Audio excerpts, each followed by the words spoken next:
Hello everyone, I'm Jaspellior and this is Waffles. Hi!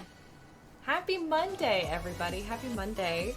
Tradu, how's it going today? Evan, hello. Yeah, hope everyone made it through Monday. I almost didn't. Today was like a rough day for me, so thank goodness for Mass Effect 3 just kind of carrying us on through the rest of the day. Hey gal, good evening. Good evening. I hope you're having a good one today. Oh my gosh, you guys. So much happening. So much happening with Mass Effect 3, with, I've got a brand new reward, channel points reward now. So we've actually got this book here, Space and Beyond. It's a, trying to block out the shadow, the light. It's a choose your own adventure story by R.A. Montgomery, and so I figure what we can do is we can read through it page by page as people redeem this reward, and then we can see what kind of ending we get. It has 44 endings, which is pretty amazing. Hey, we got one already! Saf, thank you! Hello, Saf. Okay, alright, this is very exciting. Oh my gosh. I love the fact that this review page at the beginning, if you can read it, it's like age 10, age 11, age 12, like we are in the perfect age bracket for it, but it's Space and Beyond. I figured that'd be very appropriate for Mass Effect. Rough day, but getting better. Oh, gal, I'm glad to hear that. Nifty streamer. Oh, how exciting. I hope you enjoy. And spaghetti. Oh gosh, I love spaghetti. I had sushi today. That was a bright spot in my day. Today was tough. Today was very, very tough. Oh my gosh. I have to read the preface, the beware and warning, not warming. This book is different from other books. You, and you alone, well no, not me alone, I have all of you guys, are in charge of what happens in this story. There are dangers, choices, adventures, and consequences. You must use all of your numerous talents and much of your enormous intelligence. The wrong decision could end in disaster, even death. But don't despair. At any time, you can go back and make another choice. Alter the path of your story and change its result. It's like the precursor to the save point. First, you must choose the planet of your birth. What? Okay, whoa. The choice you make will determine a major part of your future. Try to choose wisely. As they say in another galaxy, not too far from this one, Glebe Fogo. Good luck. Save's coming. I know, right, Evan? Hey, Cousin Octavia. How is it going today? Happy Monday. I'm excited for this, Trado. So this is Space and Beyond by R.A. Montgomery, and it's a choose your own adventure book, I think number 3. And it felt really appropriate that we are doing a space-themed choose your own adventure story. I grew up on these. I love these so much, you guys. Choose your own adventure stories. I've always wanted to write one, too. Hey, Obi-Wan. So the way we're gonna do this is we are going to have, I'm going to read a single page for every time this reward is chosen. And we'll figure this out as we go because I've never tried to do anything like this before. But sometimes it'll say something like, you know, at the bottom, like turn. This one says turn to the next page. Other ones will say like turn to page 45 if you choose this thing. Like if you choose this thing, turn to page 100. And so I want us to be able to have the power. We get to have this power. And by we, I mean you have the power to choose what happens in this story. So what I'll be doing is I'll be reading a page, and then if there is a choice, I'm going to start a poll, and then everyone has a chance to vote for whatever choice they want to happen. This one, I think we get to choose where we come from. So I'm actually going to read 2 pages in this because it's like the beginning of it, and we're going to set this up right. Okay, ready? Are you ready? Are you ready? You are born on a spaceship. This is page 1. You're born on a spaceship traveling between galaxies on a dangerous research mission. The crew of the spaceship includes people from 5 different galaxies. Your parents are not from the same galaxy, but both have features common to those found on the planet Earth in the Milky Way galaxy. How convenient. How Mass Effect. Because you have been born in deep space, you must choose the galaxy and planet of your citizenship. The spaceship is traveling at 62 times the speed of light. How specific. You've reached the Earth age of 18 years old in just 3 days and 2 hours. Now you must choose the planet Kenda in the galaxy of Pintum, or the planet Croyd in the galaxy of Ufos. The mission commander demands your decision. It says turn to the next page. We're gonna do this until we get a choice. So page 2, Kenda is 3 times the size of planet Earth. The star that provides some of its life-giving force is huge, but ancient. There is fear that it is losing its force. Kenda has a history filled with trouble. Croyd, this is our other choice. So Kenda's our first choice, Croyd is our second.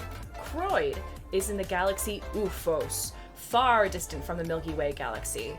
This galaxy has black holes and supernova stars. It has always been regarded as an uncertain region by observers and spacecraft crews. It is a difficult area, and the black holes are uncharted and dangerous. This sounds familiar. Reports from previous space probes say that Croyd has had a dim and troubled past. The reports also prophesy a bright and exciting future. So, pretzel's kind of loud. Oh, shoot. All right. Were you guys able to hear all that? It's funny. I think they must have changed the pretzel volume level again because I've been having it set to the same thing. It's still pretty loud. Okay. Were you guys able to hear all that? I'm not going to read it again. Were you able to hear that? Thank you, Saf. We have the choice of 2 different planets that we can choose as our birth planet. So we can choose Kenda, or we could choose Croyd. Oh, so that's what it is. Molly Berry! Hello, hello, welcome in. Thank you for that follow. You guys, Molly Berry was the streamer that we raided last night after we played Minecraft, and she was also playing Minecraft with a super cool looking community server. You guys, Molly Berry, welcome in. Welcome in. Hello, hello. This is Waffles. This is Waffles. Oh my gosh. It's very good to see you, Molly. I am Jaspellior. And I too am a variety streamer and play community Minecraft. I'm glad you're here checking us out. We're currently in a Choose Your Own Adventure. It's my first time doing this channel point reward, but we're reading Space and Beyond by R.A. Montgomery, and we have a choice of 2 different planets to choose as our birth planet. Kenda has life-giving force, is huge and ancient, and also has a very troubled past. Croyd is in a galaxy filled with black holes and supernovae, and it's kind of like mysterious. But has a prophecy that it's going to have a bright and exciting future. So we get to choose between Kenda as our birth planet or Croyd as our birth planet. So I'm going to post a poll, and you guys will all get a chance to vote for where you think we're going to go. And I'll remember that, and the next time we get this reward selected, like when you redeem this, the next page of Space and Beyond, we're going to go to that page, either starting with Kenda or with Croyd, and see where the story goes from there. So, yeah, you're very welcome, Molly. You're very welcome. Ugh. 41,000 years to travel to the Andromeda Galaxy at only 62 times the speed of light. Voices of Heroes, can I just say, thank you for doing the math. Thank you for doing that math. That's incredible. Gosh, I love knowing that. Oh, man. You have to love these Choose Your Own Adventure stories. Oh, they're delightful in every facet. So I'm going to ask in a poll where our birth planet is. It's going to be Kenda, ancient and troubled, or Croyd, mysterious prophecy. I'm just gonna say mysterious and bright. There we go, because that's all I have room for. So we've got Kenda, and we have Croyd, and we have 1 minute for this poll. You each can vote once. Vote for whichever birth planet you think we should be in our Choose Your Own Adventure story. Kenda or Croyd. it's apparently going to affect our future in many huge ways. So choose wisely. Stardew Saber, welcome in. I know, not really a priority for a book that's mostly going to be reviewed by 10 to 12-year-olds. So I'm kind of love it. One of the reviews is, I have never been a spy, but these books let me be a lot of things more than just regular books. That's by Kyle Lady, age 10. And I just want to say, Kyle, you be that spy. I hope that inspires you to do great things in life. I think it's going to inspire us to be some kind of crazy Mass Effect astroneer. How are you guys all doing today? As you select our birth planet, how was everyone's Monday? Mine was pretty not great. Pretty not great Monday, but it's nice to be here with you all right now. I'm glad you appreciate that, Molly. Ooh, and our planet is Kenda. Our birth planet has, let's read, I'm gonna read again what Kenda is. Kenda is 3 times the size of planet Earth. The star that provides some of its life-giving force is huge, but ancient. There is fear that it is losing its force. Kenda has a history filled with trouble. So that's actually on page 3, and we got like a little picture for page 3 right here, which is us, I think, in our spaceship that's going 62 times the speed of light. We became 18 in 3 hours.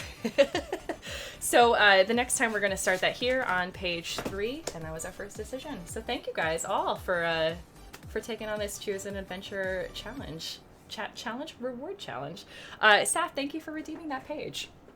There is a 30-minute cooldown, so you guys be on top of it. In 30 minutes, we can have the next page and see what happens with Kenda. Hey, Raptor! How's it going? Hello, hello! Alright, let's get Mass Effect started. I don't even remember what we're doing in Mass Effect. Today was such a day. Today's such a day. Alright. Here we go. Thank you, Pretzel. Okay. Sirkesh. Oh, I think you might be right, Dirge. I think you might be right. Yes. Hey, Warlock. Welcome in. Happy Monday. You ready for some Mass Effect 3? I think we're still at 50% for everything right now in terms of our readiness for war. So, for those of you who have not played Mass Effect 3 or who just want to catch up, a bit of a reminder. We're going to be at war with the Reapers very, very soon. They're kind of conquering a bunch of different systems and star clusters. And so our goal is to get the folks who are on the organic side, I was going to say humanity side, but it's more than just humanity here, even if the Alliance is like kicking off the effort. We have to try to be as ready as possible to defeat the Reaper threat. Because there's actually math and percentages involved, I'm assuming there is a real chance of failure, so we're gonna have to do our best to actually like conquer the Reaper threat so that we can win for once and for all, even if it takes every last ounce of staring contest glory that Jazz Shepherd has in her to do. Oh my gosh. But yeah, we'll see where we are. I think I want to do... Oh, we're in this... Oh, we're talking to Kanik. I set us up. We're in the Citadel.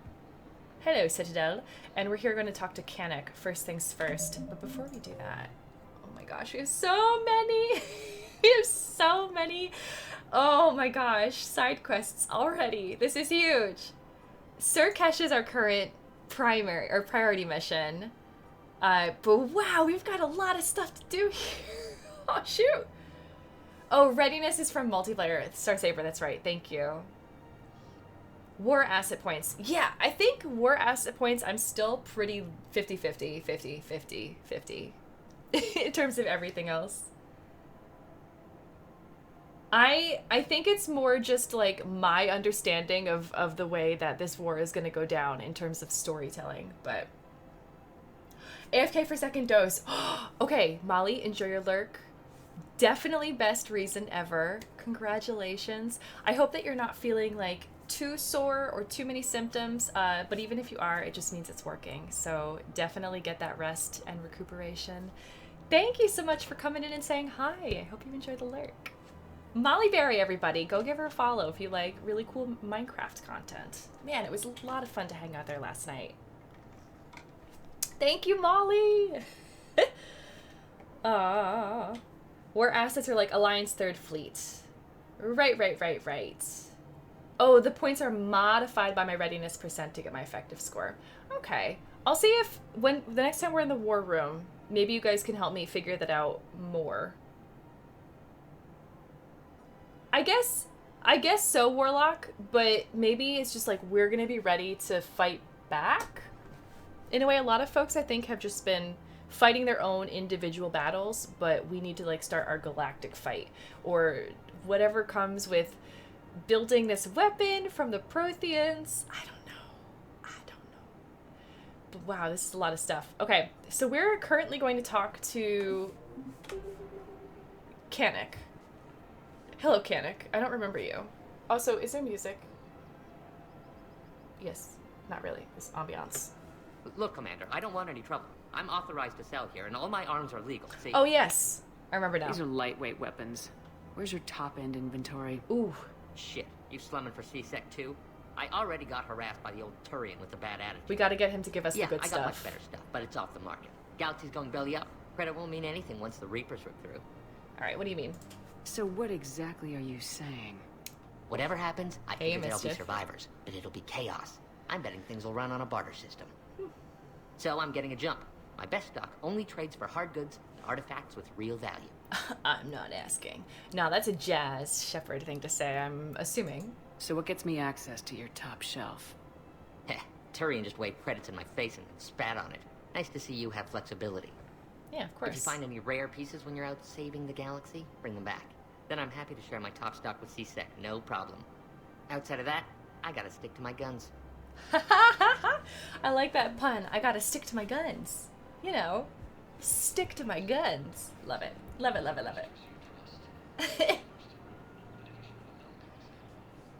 Alright. What happened here? Was this here the last time we went by? Did like something come from the sky? Like, is there some kind of like air conditioner unit that just like fell from the top story? Oh my gosh. Okay, well, so that was, wait, it's happened over there too. Edie, what have you done?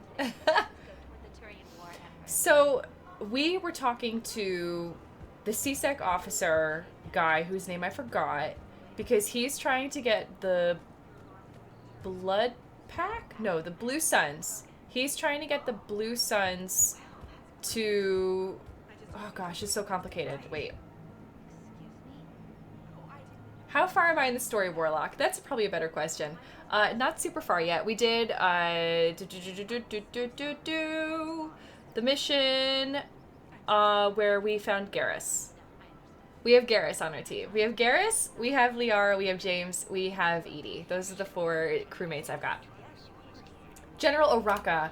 Thank you, Star Saber. And hello, Mar. Ugh.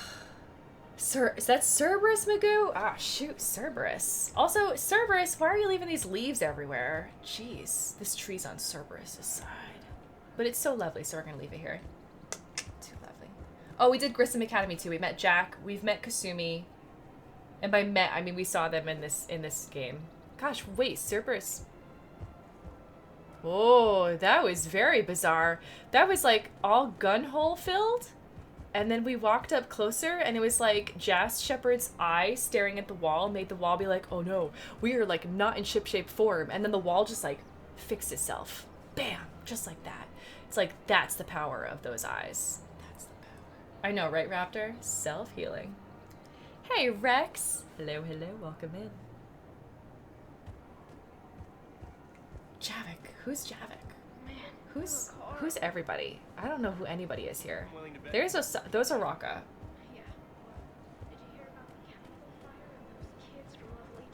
Oh yeah, the Prothean. We got the Prothean too. That's right. Commander, unless you can find a new source of weapons for C-Sec, He's gonna I'm just putting together a task recap it better force to than stop me. the Blue Suns myself. I'll get you your weapons, General. I appreciate the effort, but I've spent too much time out of action, Commander. Won't be able to sit on my hands much longer. Join Secret Mass Effect channel then. I don't want you to be sitting on your hands, Araka, okay? I know exactly, Magoo. My new friend! You're right, Mischief. Alright, sounds good, Warlock. And Warlock, you remember that you can also be in the Secret Mass Effect channel, just like Oraka. You can be in the Secret Mass Effect channel, so you don't have to sit on your hands. Okay. I feel like more than just like 5 days has passed since the last time I played this game. So let's just do a quick recap in the journal of everything we've done so far. Priority Mars, I believe, was our introduction mission. The Citadel, Palaven. Palaven was like the very first real mission that I went on for myself. This is where we went to the moon over the Turian homeworld. And we got one of the Turian commanders halfway on our side. And by commander, I mean Primarch. And we also got Garrus on our team. So that was pretty great. We just did Eden Prime, I believe, on Wednesday. Unfortunately, did not get to see Nihilus's grave, but did get to see our first Prothean, which was very exciting. We've got Grissom Academy, where we saw Jack and helped save her little duckling students. These were little things. Eden Prime Resistance Movement. Very interesting. I don't remember what that is. That few, Magoo. Very nice.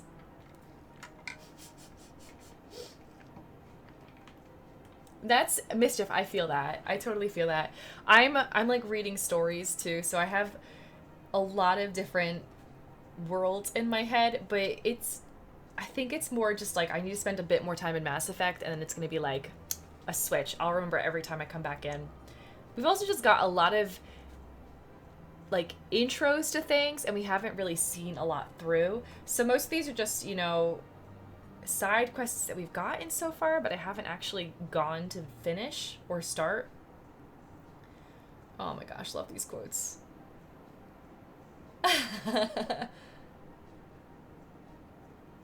I was on Palaven's moon. You're right. I was on Mene.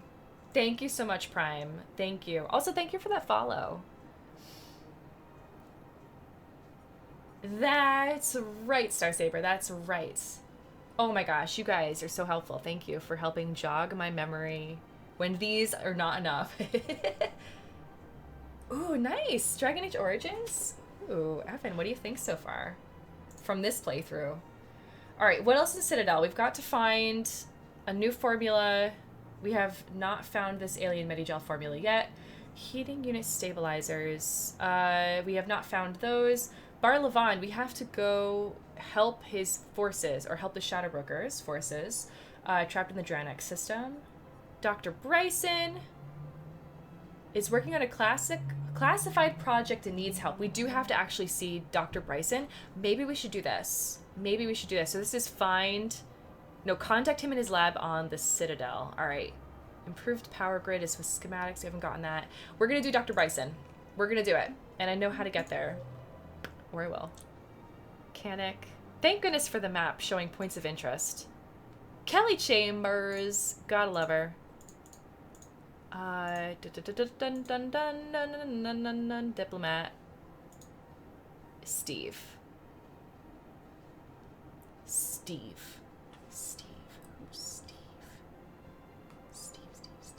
I don't know.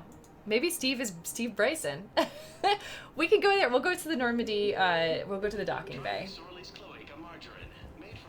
He's the shuttle pilot. Oh, Esteban. Okay, yeah, we'll do that. We'll go. Who's Gnarl? Oh my gosh, you guys, I'm just like fascinated by the people in this game. We're gonna talk to Gnarl since he's right here. Quick, hands behind your back. Over here any minute. What the hell are you talking about? Crete, Blood Pack's leader. Yeah, we have more of these. Commander Shepard. Crete pledges the gang to her. We're just luring him into the open so we can take him out. Oh. Not the best start to our friendship, Gnarl. Okay, so He's Gnarl's coming. on Arya's Put your hands side. behind your back. Try to look like I beat you up or something. Okay, because he's being so cordial to me, I'm gonna trust him. This better be on the up and up. Quiet. Arya to look even more powerful than Creek thought. Her instructions on boarding Citadel undetected were one thing. Now this. Commander Shepard, want you to know, your head will be hood ornament on my personal shuttle. Keep your distance, Creed. Haha, nice. So, do you agree to Arya's terms? Most definitely. Arya can use Bloodpack as she sees fit. Wasn't talking to you, Creed. Grill? What? You have my word. Now open fire! That actually worked? Oh Not my him. gosh, poor Crete. Grill's next in line to take over. Arya's deal is with him. Yes. Yes. I'm Arya's mole, Shepard. It's nice to meet You you. scratched my back. Now I'll scratch yours. Okay. Word of advice, don't double-cross Arya. I may be ambitious, but I'm not crazy. I like him. Uh-huh. Uh-huh. Good work, Gnarl. Thanks for the gun. Oh, that was quick and easy. Anytime, Shepard. Grill and I will let Arya know the light is green. When the green is light. Okay, well that was so easy, so quick. Wow, wow, wow. Vorchas are pretty great. I am surprised, Prime, that Vorcha leads the Blood Pack, but honestly, they're super awesome and deserve more time in the sun. Or, you know, space station lights.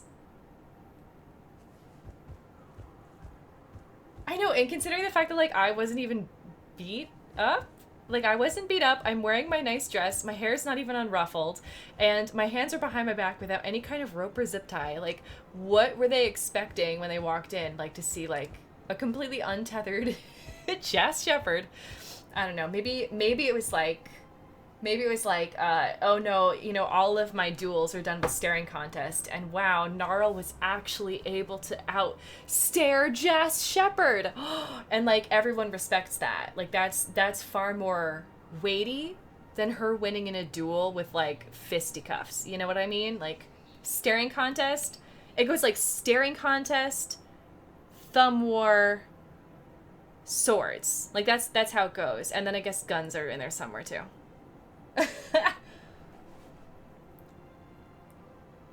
A new Blasto trailer. Alright, let's check. Greetings, Moomin. This one understands that you are the second best law enforcement agent on the Citadel. Badassfully. Avoid interfering with this one's projected maneuvering path.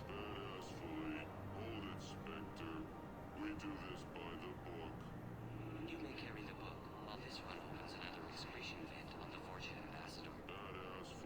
He's just gonna say badassfully.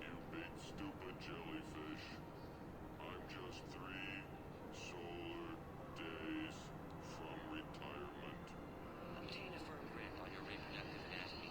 The Fortune Ambassador's vehicle just turned down that skyway.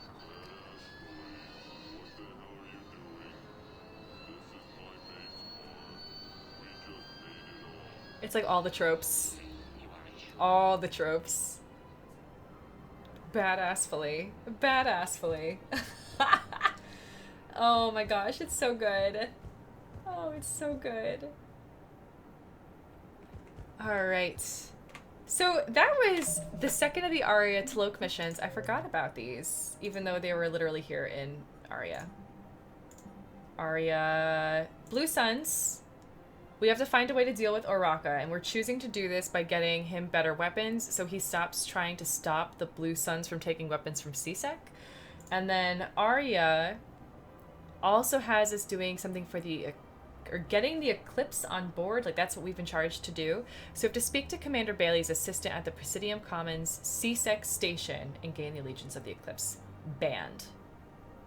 Sure thing. Okay, so Presidium Commons, CSEC...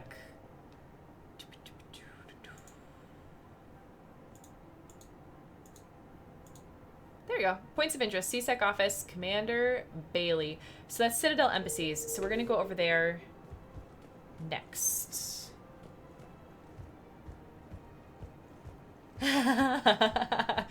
Oh my gosh, Dirge. That would be very, very difficult for me to do, but really fun. Wait, where's the elevator? Elevator's somewhere. The elevator is out this way. That would be panicking. Oh shoot. That would be good for my monotone days. It doesn't matter how I do it. I just need to tell him about us. Wait. Us? You and me. He doesn't need to know that. Wouldn't it be better for him to just know that you'd grown apart? I thought I was supposed to be honest with him. You are. But you're just being tactful, not rubbing it in. And not entrenching her in this. It sounds to me like she is totally on board to start an affair or to continue this affair, like break up with her husband who's like on the front lines and she has trouble getting word to him. She's having an affair with this Asari, and the Asari mistress is just like, wait, us? Because like you can totally leave your husband, but like I'm not going to be with you forever. Like this is still just a fling. I am seeing 2 other people. Is how it reads to me. That's what I'm getting from this. Gosh.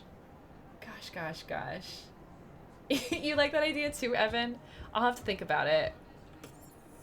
Oh, there's Dr. Bryson's lab. All right, that's good to know. Okay, so here we're gonna go to CSEC.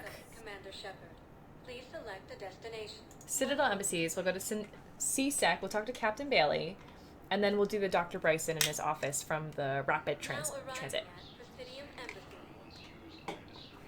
There's also a diplomat in here that I think we're supposed to talk to, unless it's this guy. So, oh, no, this guy. Ah, yes. Hello. I think I recovered the obelisk you mentioned from the Shrike Abyssal. It's waiting in Bay D24. Really? Thank you, Earth Clan. You're very welcome. Were your people involved in a secret construction project of some sort? I am certain this obelisk would help. All right, great. Okay, so cool. We've got maybe another asset. Can we still talk to him? Thank you again, Earth Clan. Our military strength is minimal, but we are proud to help as we can. Excellent. So I think we got some of the Vol Protectorate on our side now in terms of our assets towards war readiness. So yay for that. Let's go talk to Bailey. CSEC Commander Bailey. Okay. Shepard, to what do I owe the pleasure? Here to talk to you about releasing Jonas Sederis. Oof. Damn, you too? Somebody got the council to order her release. I'm delaying as best I can. What's your stake in this? Arya. It's classified. Same thing. That's a fancy way of saying mind your own business. Look, there's no way I'm letting that psychopath out. The woman's unstable and a clear public threat. Okay, but how unstable? What makes you think she's crazy? Deja vu. She was a ruthless sadist before she got caught. Her imprisonment has cracked the shell off the nut. Maybe freedom will improve her. She rages day and night, Shepard, calling for the deaths of all Eclipse enemies. No, freedom will only give her the chance to kill. I'd like access to her to judge for myself. Jeez, this Sure feels thing. skeevy. I'm sure you'll agree. Then maybe the council will listen to you and rescind the order. Go to the CSEC outpost. My assistant will connect to Sederis' cell from there. Then call me back. Okay. He's very nice to us. Like, very, very nice to us. He really trusts, like, Jas's judgment. Judge Jas. Okay. So that was CSEC outpost?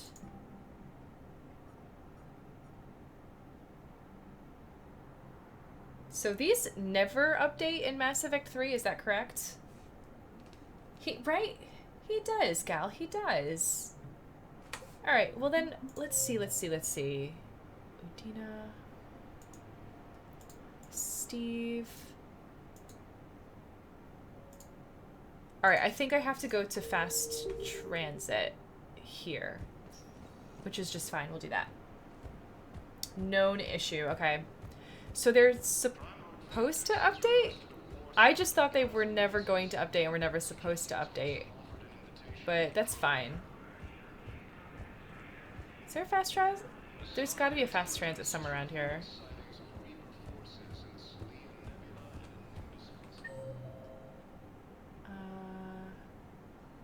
Shop?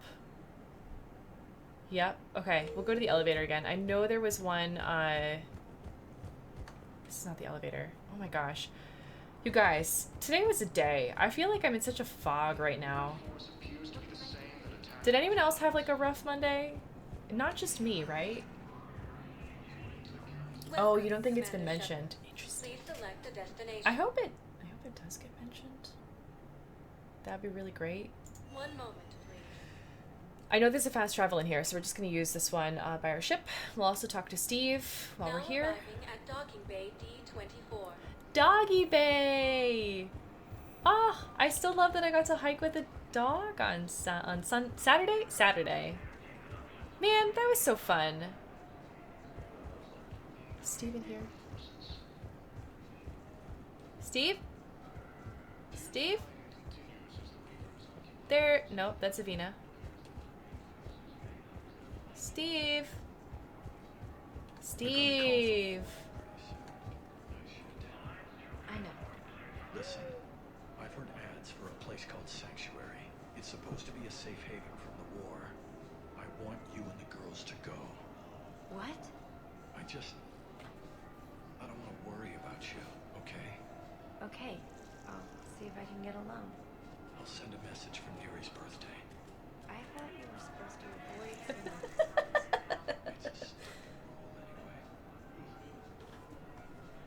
Okay, that kind of sounds like a trap for women. Like Sanctuary is a brothel or something instead. Anyways. Merstal, thank you for that follow and welcome to the Jaspellions. Am I saying your name correctly? Happy Monday. You finally made it off the Normandy. Glad I did. Even with the chaos of all the refugees, seeing so many ships in flight is comforting. Gets Yay, me thinking. Steve.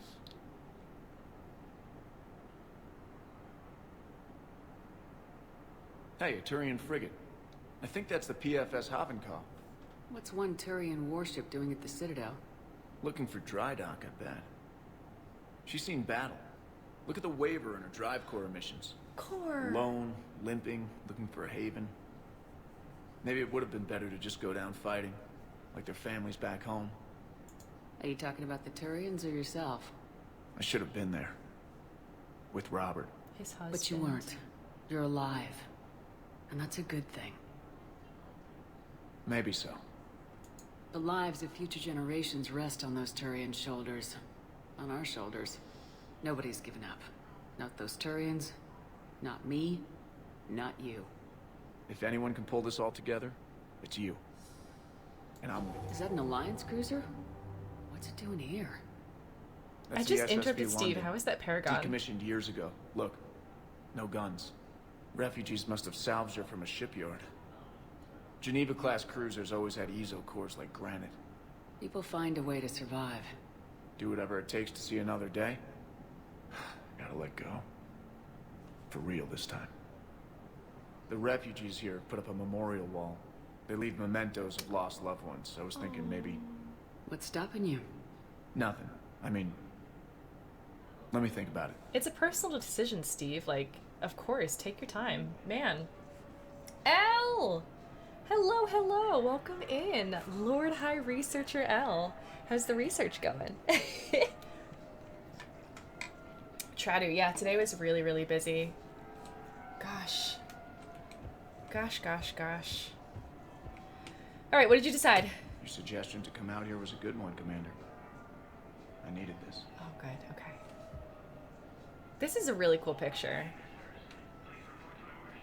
I really like this. It's framed well. Well, Steve, enjoy the ship watching. I know it calms you. They're very orange. They're very, very orange ships. So we're actually going to take the fast travel. I thought there was a rapid transport somewhere around here. I think it's through this way. Lost forever. So how's your insanity run going? There it is. I actually haven't played this on anything but normal, but I'm thinking I might play it on a difficulty harder for Jazz Shepherd's playthrough when I play Legendary. That's my thought. driving you insane. Oh my gosh. Well, appropriately named then. Appropriately named then. Lost Forever. Hope you're having a happy Monday. I want you to match this against all known locations and update the map. Then contact the field teams for a progress report. Yes, sir. Oh, Commander Shepard. We've been expecting you. Just a moment. Okay. And Hadley, could you gather the Leviathan data for us? Apologies, Commander. The rest of my team is out investigating leads right now. I'm Dr. Garrett Bryson, and this is Task Force Aurora. Nice to meet you. Nice. What's your assignment? Words. Our mandate is to investigate legends, rumors, old stories about the Reapers before anyone knew they existed. Storybook time! Ooh! It's an interesting goal, but is anyone doubting the Reapers exist these days? Yes. The Alliance is still desperate for intelligence. Reaper motives, their operational tactics. Anything that can give us an edge. And how did you wind up in charge? When the rest of the galaxy says something doesn't exist, I take that as a chance to prove that it does. So you're in it for the challenge? For the truth. Even as late as 2148, humanity still thought aliens were a myth. That was within my lifetime. Once that myth was proven to be reality, our entire history changed. Reapers were part of that reality, too. But even they have a history, Commander. If we could just uncover it, there may be a weakness we can exploit. I like it, and I like your face. I really like his character design. I'm excited about Dr. Bryson. I could have used your help 3 years ago. I thought so, gal. That looked like Thane. If people had paid more attention to your Prothean beacon, we might not be in this war. But now with new information we've uncovered, a breakthrough's near. Hadley, do you have the data? Hadley? No!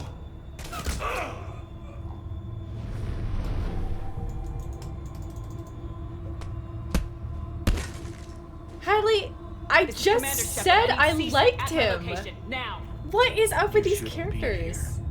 The darkness can't be breached. This is the second time that I've been like, I like this person, and they died. Hadley.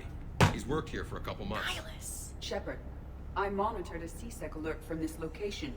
Were you harmed? No, I'm fine. But I could use your help sorting this out, Edie. Oh my gosh. Take a look through their files. I need to know what this task force was up to.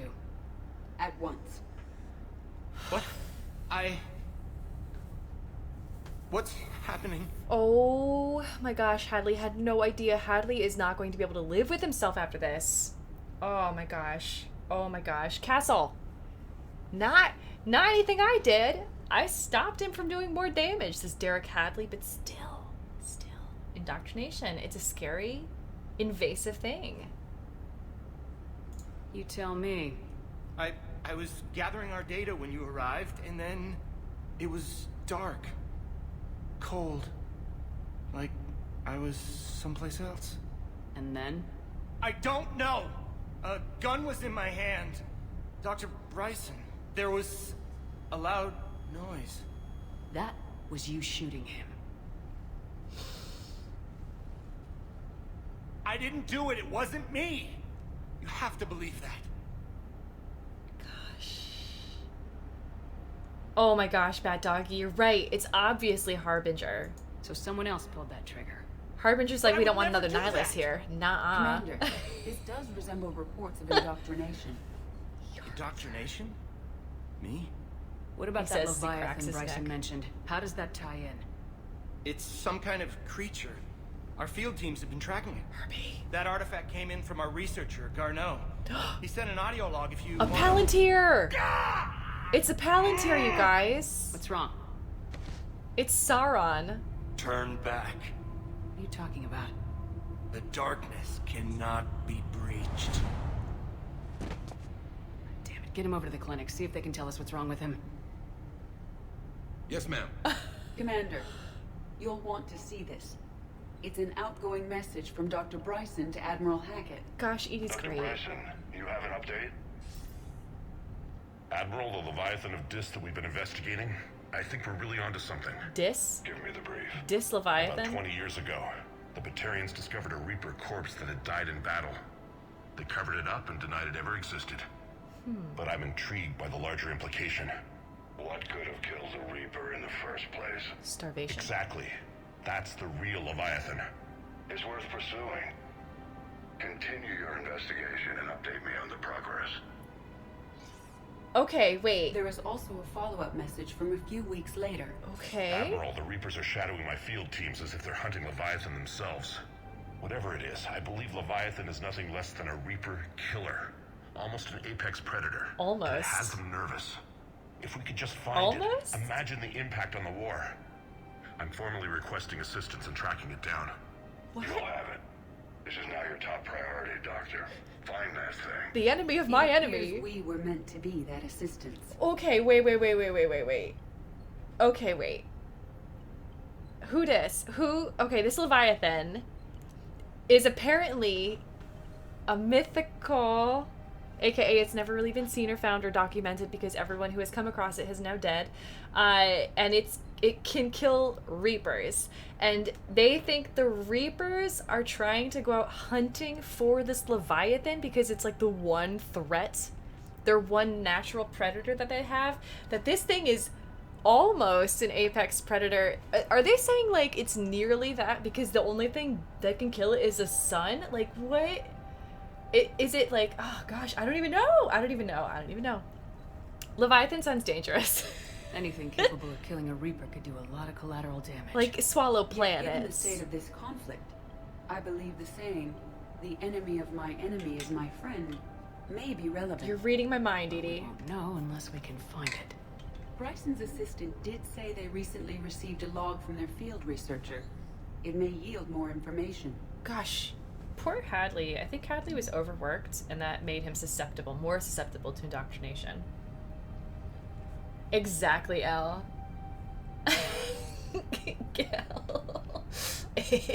Yes, Shepard's on top of all of that. Oh my gosh. This must be the artifact the assistant mentioned. And here's the log. It's the Palantir. Dr. Bryson, it's Garneau. Oh yeah. I'm sending you an artifact I found. Garneau. About the only thing I found there, in fact. Maybe it's nothing, but I'd swear Leviathan came through here. I'm gonna crunch some numbers. Burn up the rest of this project travel allowance. Maybe Vacation. I can project our Reaper killer's movements. I'll check in when I get to the next site. I think it's just Sauron. Garneau appears to be our best lead to track Leviathan, but he does not state a destination. Let's focus on what he does say then. He mentioned extrapolating Leviathan's path. Well, you're a computer. You can Crunching do the same numbers. thing. He wasn't flying blind. He had data. A significant amount of data, judging by this office. So how do we narrow it down? Bryson and his colleagues evidently used a galaxy map search program in their hunt for Leviathan. It may help us locate Garneau. Let's do it. Let's do it. I'm gonna save because I haven't done that entire game today. We're saving. A 4-night predator. Oh my gosh, Bad Doggy. Too good. That was too good. Oh my gosh. Alright. Edie. If anyone can extrapolate this data, it's you. Let's be honest. Does this tell us where Garneau went? No. But we may be able to narrow down his location if we find clues he was using in his search for Leviathan. Okay. So let's get our Witcher senses out. We got... Oh, we're gonna have to look at this head. Oh, it blinked at me. It winked. Woo!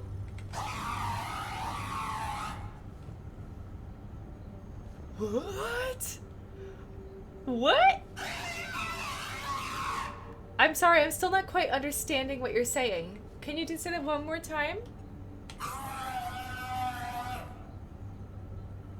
No, I didn't get it.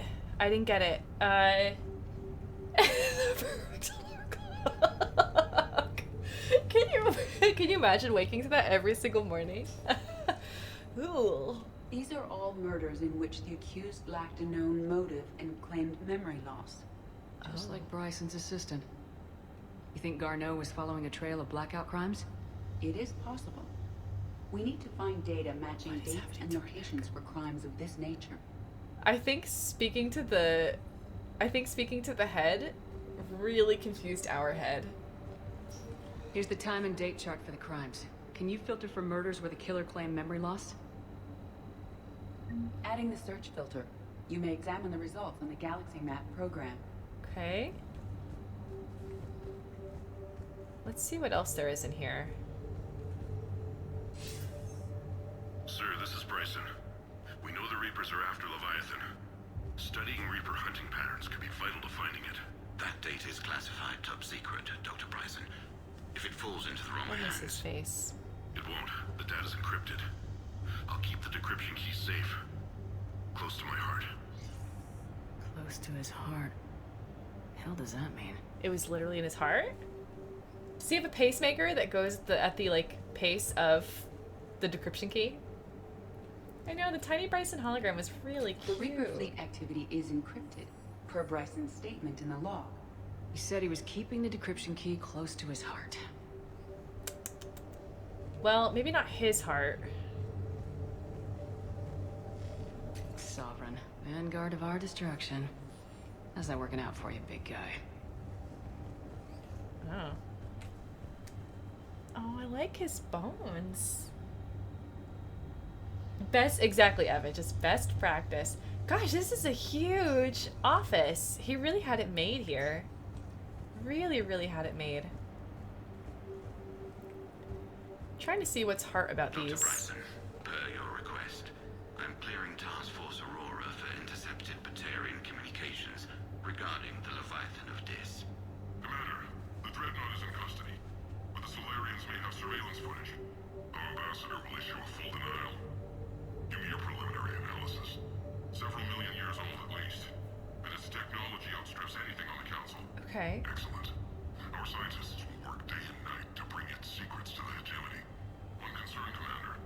The real Leviathan of Dis. The real. The thing that destroyed the ship is still out there. Unaccounted for. Irrelevant. The ship is our priority. And as far as the rest of the galaxy is concerned, there is no Leviathan of Dis. There never was. Wow, what a cover-up. What a cover-up there. A bullet.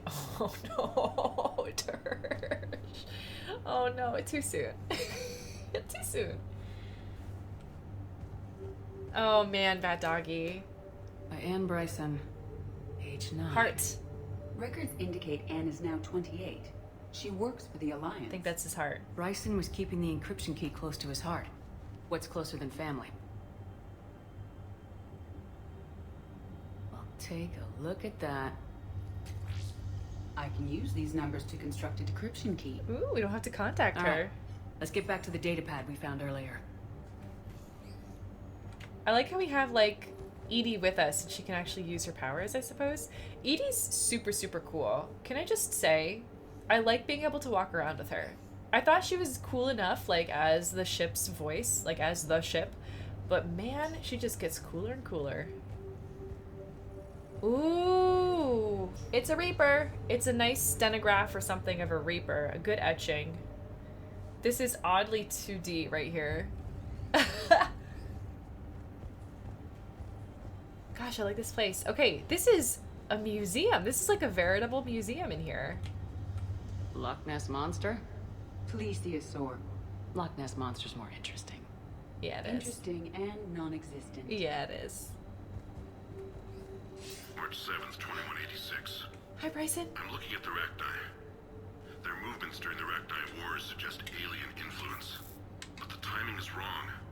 And Rachni weren't implanted with Reaper tech. What if Leviathan was preparing the Rachni to fight the Reapers? What do you think, Edie?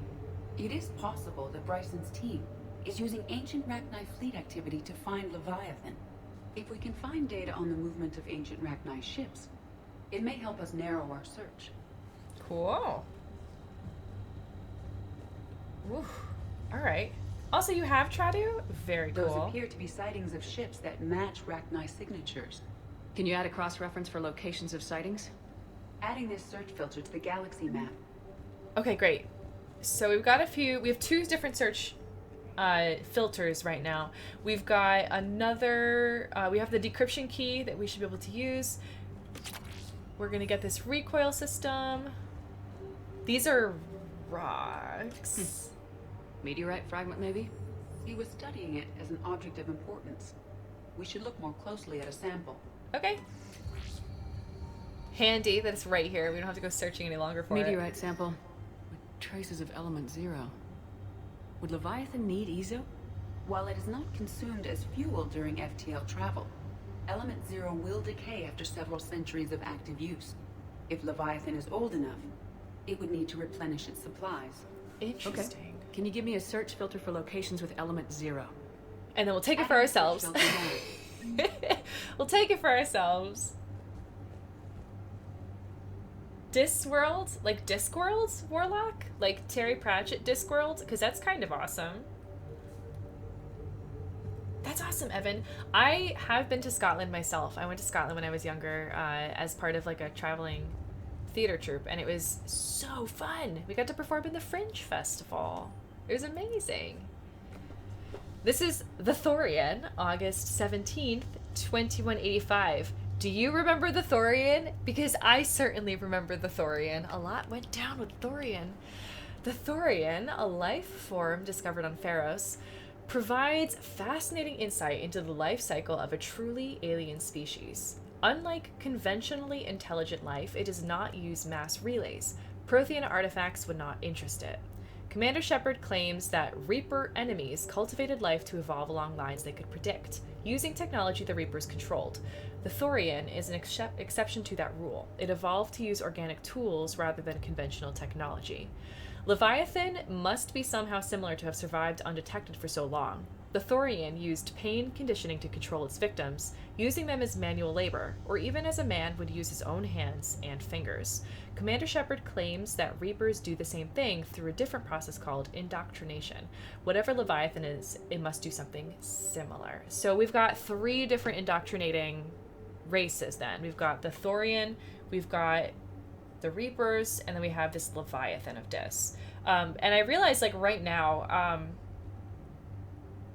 that the Thorian was added in Mass Effect 1 as a device to give, like, a smaller example of the larger theme of indoctrination to help players be able to, like, grasp that concept before it became the big central twist of the first game. So I think that's very, very interesting that they used that, because it's a very, very useful tool, and they did it very subtly, very, very well. Quite horrid to remember. It's Truel. Out of Discworld, yeah. Oh, I see, like, out of Discworld. Okay, Warlock. Yeah, that's fair. That's totally fair. Ooh, Chadu. That's really, really cool. I think when I was in Scotland, I got to see the Royal Mile, the tattoo, and then I went to London. So we saw a couple things in London as well. Bryson was tracking unexplained creature sightings. Oh, Loch Ness. The photographs have a trace chemical residue. It may be visible under another light source. Where's the light switch? Where's the light switch? There we go.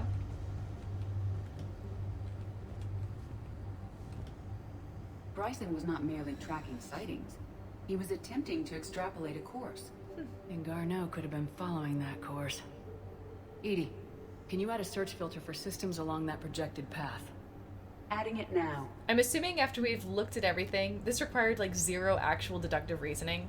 I'm assuming after we've, you know, gone through this encrypted data as well, we're gonna have like one system that it could possibly, and that's gonna be how it is. Really, Evan? Nice. Also, Elle, yes, like a dark room, but with that ultraviolet, like invisible light. Yes. I mean, all the invisible ink and stuff would show. Decryption complete. That's analyzing data. These movements do not match the standard invasion pattern. The Reapers are searching for something. Okay. And I'll bet Garneau used this intel. Can you make a search filter for it? I think it's our 5th search filter. Cool. All right, let's go back and check it out. I think we're good. Oh, no, we got 1 left. We have 1 search filter left. Is this Prothean? Yes. I believe Dr. Bryson and Liara would have had much to discuss. Oh, and Javik. Can you add a search filter for locations known to have Prothean ruins or artifacts? Of course. Okay, so now we're good. Now we've got all of them. I feel really bad every time I use that, but at the same time, I think it's kind of cool. What is that? Wait, hold up. What are you? Pistol cranial trauma system. Talk about a cranial with trauma. Okay.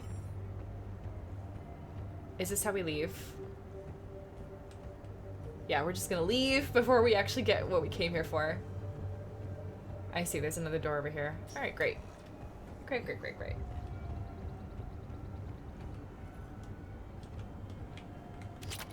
Okay. Sweet. Yeah! Oh my gosh, Warlock. Less than 2 weeks now. 10 days, right? 10 days and stuff? Oh man, it's so exciting. So let's start with Ezo. Element 0 deposits. Okay? Based on the search results, Garneau is in one of these 5 systems. I have marked the Normandy map with possible locations. We can leave now, unless you wish to further narrow the search. Oh, no, no, no, no. We have 5 other filters. 5 other filters. Rachni activity. No results. Some of our search parameters may be irrelevant.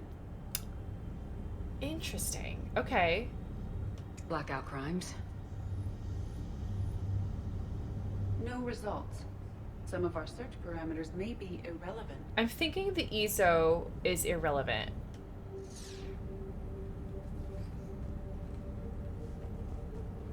Prothean artifacts. Maybe not. No results.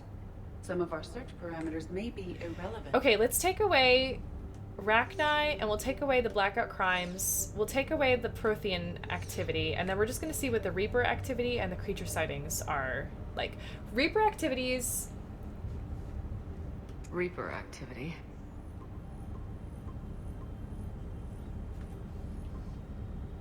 Five possible systems. Another 5. Okay, so this is very, very interesting. Really, really interesting. I'm kind of getting like a sense of the zones that these are in. I'm thinking it may not be near any of the ones where there has been Reaper activity, just because if there was activity there, the Reapers would probably have found it. But then again, if these are systems with Reaper activity and the Leviathan is also the hunter of the Reapers, they might, like, the Leviathan might want to be around them. Alien sightings.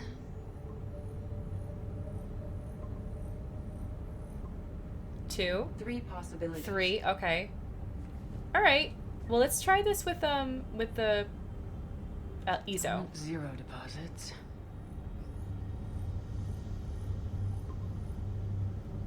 We have a match, marking the galaxy map. Good. Let's go find Garneau. I guess that's the only match that we're gonna get because I can't do anything more than this. But I'm glad that we stumbled upon this answer. Oh man, I had remembered that the Ezo was up at the top. I remembered Ezo was up at the top. So this was with Reaper activity. I don't remember where that one is. And that one is the... Oh my gosh. Ezo. I don't remember where that one is. It's not Prothean. Okay, anyways, we got it. Bye. I'll see you too, okay? Alien sightings. That's right. Thank you. Thank you, thank you. Creature sightings, Ezo, and Reaper activity. Yes, L. Thank you. This is really, really helpful. So that actually makes a lot of sense. I think the Rachni was supposed to be a bit of a red herring. The other things too were like just a little bit, you know, it could be, but I like the conspiracy theory aspect of it a bit more. You know, UFO sightings. We're going after all the Loch Nesses. Because we're trying to find something that, like, no one else has really seen alive, except possibly Reapers before they die. So... Purgatory Bar. Presidium Commons. Let's go back to the Normandy.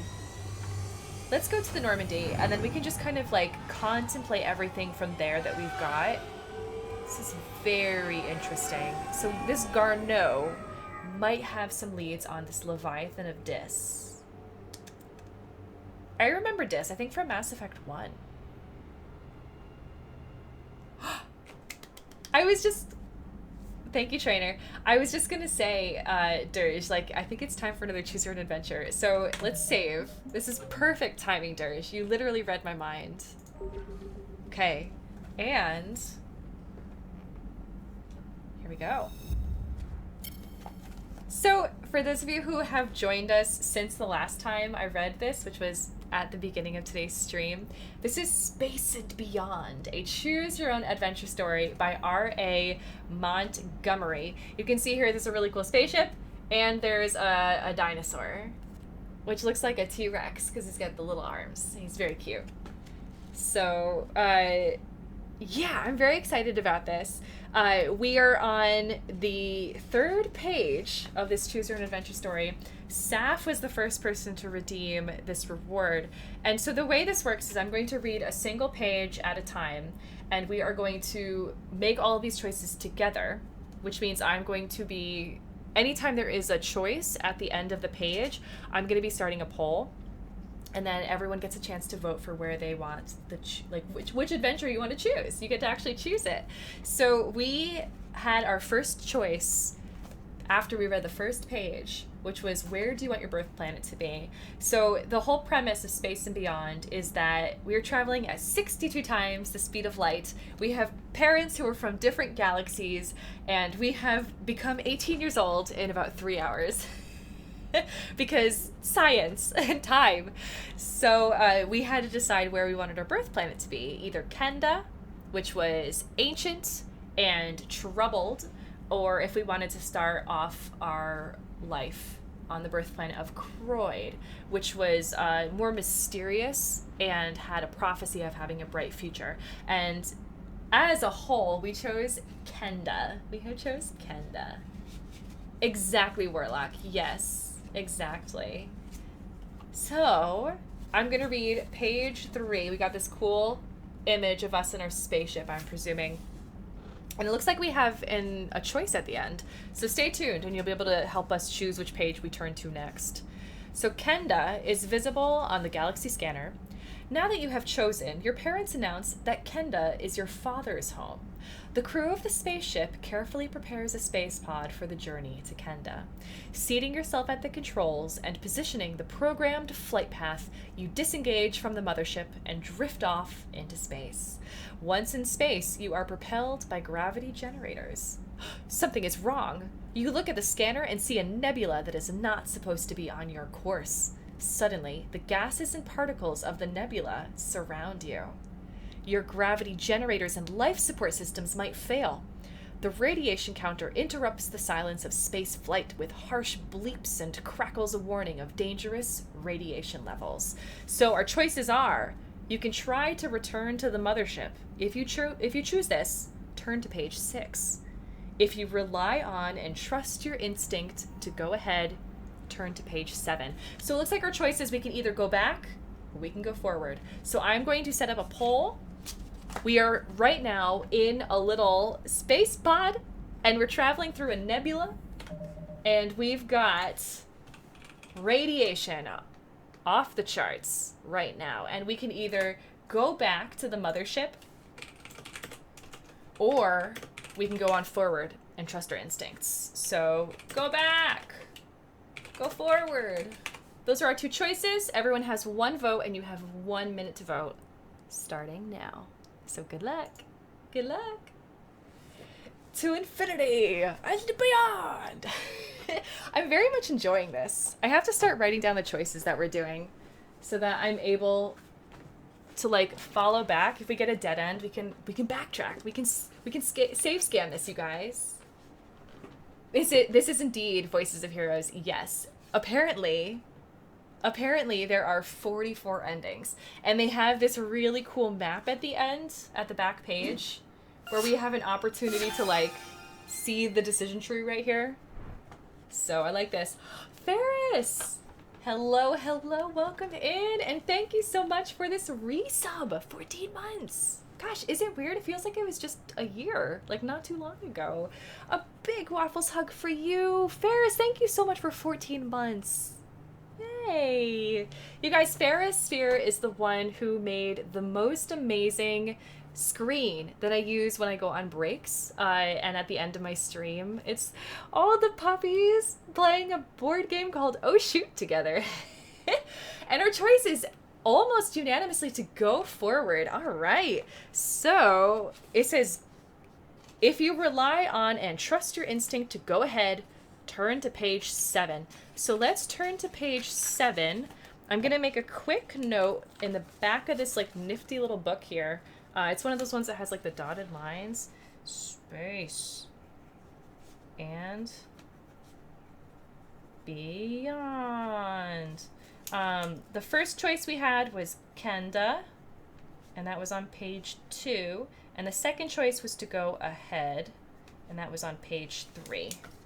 Okay, so we'll be able to go back to those choices and see which one we chose, and we can always go pick something different. We can work our way through the decision tree that way. Until we get the best ending, I guess. Hey, Karu. Hello, hello. Welcome in. We just started the Dr. Bryson mission, and my gosh, it's pretty exciting. The same thing that happened with Nihilus happened with Bryson. I was like, oh, I like his face. And then he died. He died right away. This was terrifying. Imagine Warlock. Oh my gosh. Probably 43 of them. No, that's not fair. This is a book for like preteens and teenagers. Probably 22 of them, maybe 24 of them are deaths. Probably then about like the other 20 or so, or 21 or 19, I guess, whatever the odd number is, are probably like for something that's not quite death happening. Actually, maybe it's a little more skewed towards death. And then one of them is like the ultimate victory ending, but I don't really know. We're gonna have to find out. We're gonna have to find out and do like a graph. We have faith. Morstall, we do. Oh my gosh. Lemmings! Voices of Heroes. I loved Lemmings when I was a kid. Oh my gosh, that game was so fun. Oh yeah. Oh. Yeah, you vote for that, Evan. You continue to vote for that. Vilscap, hi. Oh my gosh. Well, good luck. Good luck as you continue to learn how to defend against COVID, Vilscap. Absolutely. A big Waffles hug for you. A big Waffles hug for you. Yay! Oh, hi. Vilscap, I'm really glad that you're here. Thank you for redeeming that Waffles hug. I hope that helped make your day a little bit brighter. Yeah, we've only just did the lab so far of the Leviathan DLC, but I do remember the Leviathan of Dis being mentioned, I think, in Mass Effect 1, and it was like, ooh, yeah, that's exciting. I did not expect there would be a DLC about it, so this is pretty cool. Choose Your Own Adventure books are amazing. So I actually have a story about Choose Your Own Adventure books. I said earlier on that like I grew up on these books, and it's true, I did. To an extent. There was this one that I got out of a library when I was on vacation, and we would be like on vacation for 2 weeks when I was younger with my family. Very, very cool way to do that. So it was like our once a year vacation, and we would go to the library for like the first days of the trip, and I got out, I think it was 2 Choose Your Own Adventure stories, and I was so excited about it. I think one of them involved sand. I think one of them had something to do with the desert. I don't know if it was like a pyramid-based one or what it was, but I think there was a desert, and I think it was part of like this official Choose Your Own Adventure R.A. Montgomery book series. So like I might stumble across it someday. But we returned the book to the library before we left on the trip. And then we got a call from them saying we had never returned the book. And we had overdue fines on it. And I think those overdue fines grew to like $20 or something. Like something really ridiculous. Something way more than what the book was actually worth. But we had returned the book. Like my mom confirms, like we had returned the book, but I'm wondering if what happened was like it got misplaced or something and never actually got like read into the system, because back then it had to be done by hand. Like I mean, I guess it still is done by hand a lot of times, but at least in the city here we have like the machines where you can just like put the book in, it'll kind of scan it for you and register. But we had such an overdue fine on that book that we have not returned to that library ever again.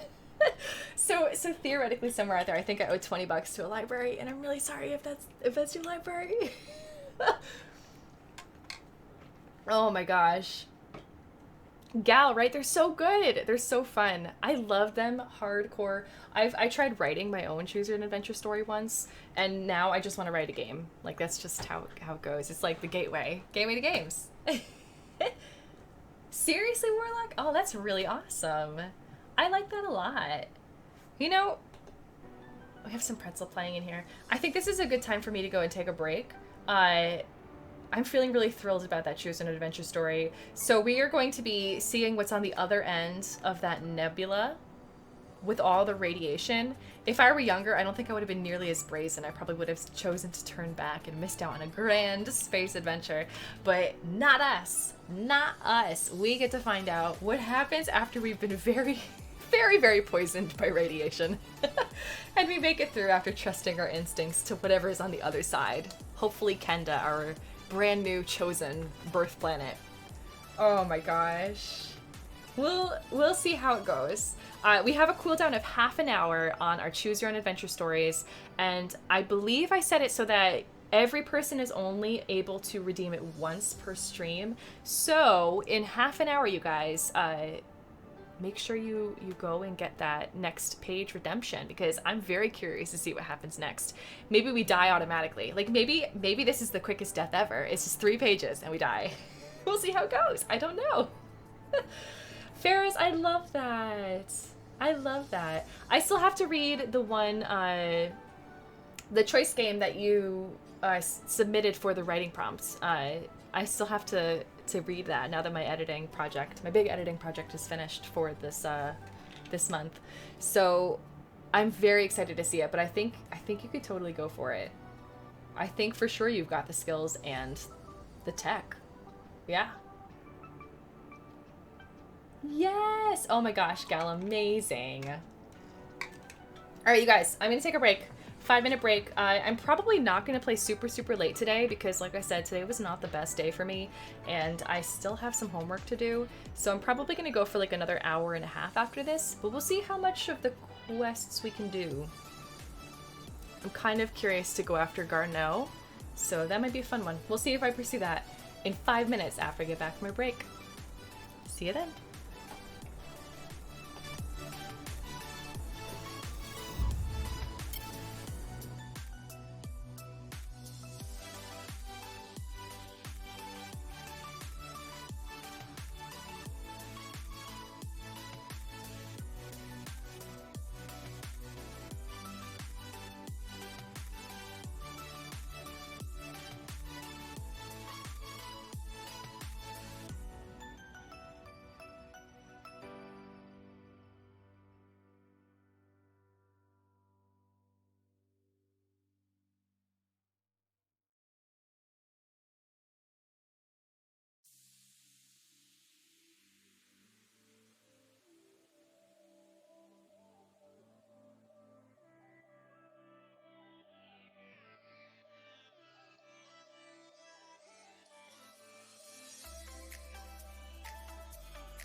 All right, welcome back, everybody. Welcome back.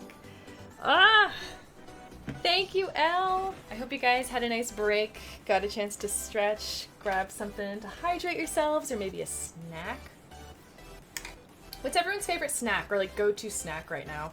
Because I'm always looking for more snacks. I think my go-to snack is pistachios or Oreos, and I could do with a different go-to snack. Mango. Ooh, that sounds amazing. That sounds amazing, Elle. Oh, man. In one of the teas, I was really trying to work mango in. One of the Mass Effect teas. We gotta find the tea for Edie. Gotta find the tea for Edie. 2 cases of mango. Oh my gosh. Yes. Yes, yes, yes, Elle. String cheese. Star Saber. Star Saber. I had string cheese. I ate string cheese a lot when I was younger, and I actually had, it's like my saying in my family, like they all say it back to me. My dog ate my string cheese when I was 6. My dog ate my string cheese, and so that was like all I would say. I'd be like, my dog ate my string cheese! And that's one of the quotes that my family says back to me all the time. It's not just Stream that has quotes. My family has like saved quotes from me too. But man, I like to think now that my dog ate my string cheese because I'm lactose intolerant and she was just trying to protect me. Pretzels. Mandarins. Ooh, gal. What a great idea. Pretzels to mandarins. Actually, I feel like they would taste pretty good together. The salty with like the fruity tart. I think I have some mandarins. I should just start eating them. I used one in a salad and I just have like I think 3 left just sitting there. I should use them before they go bad. Eat them.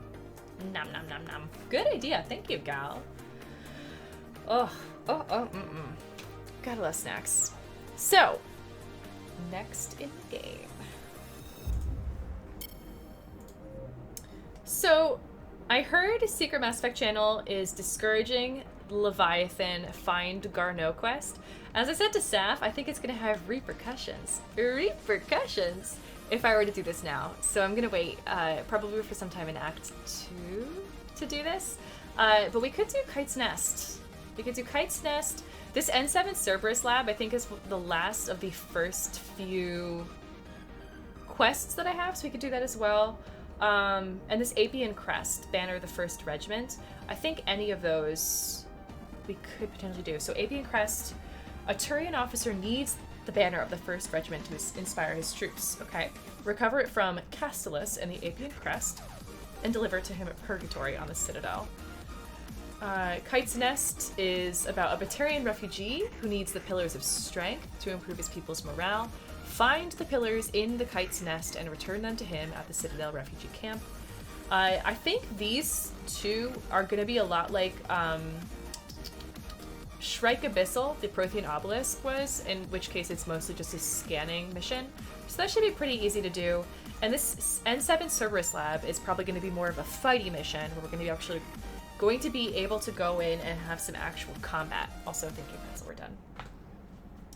Yeah, so they are just scanning. That's what I thought.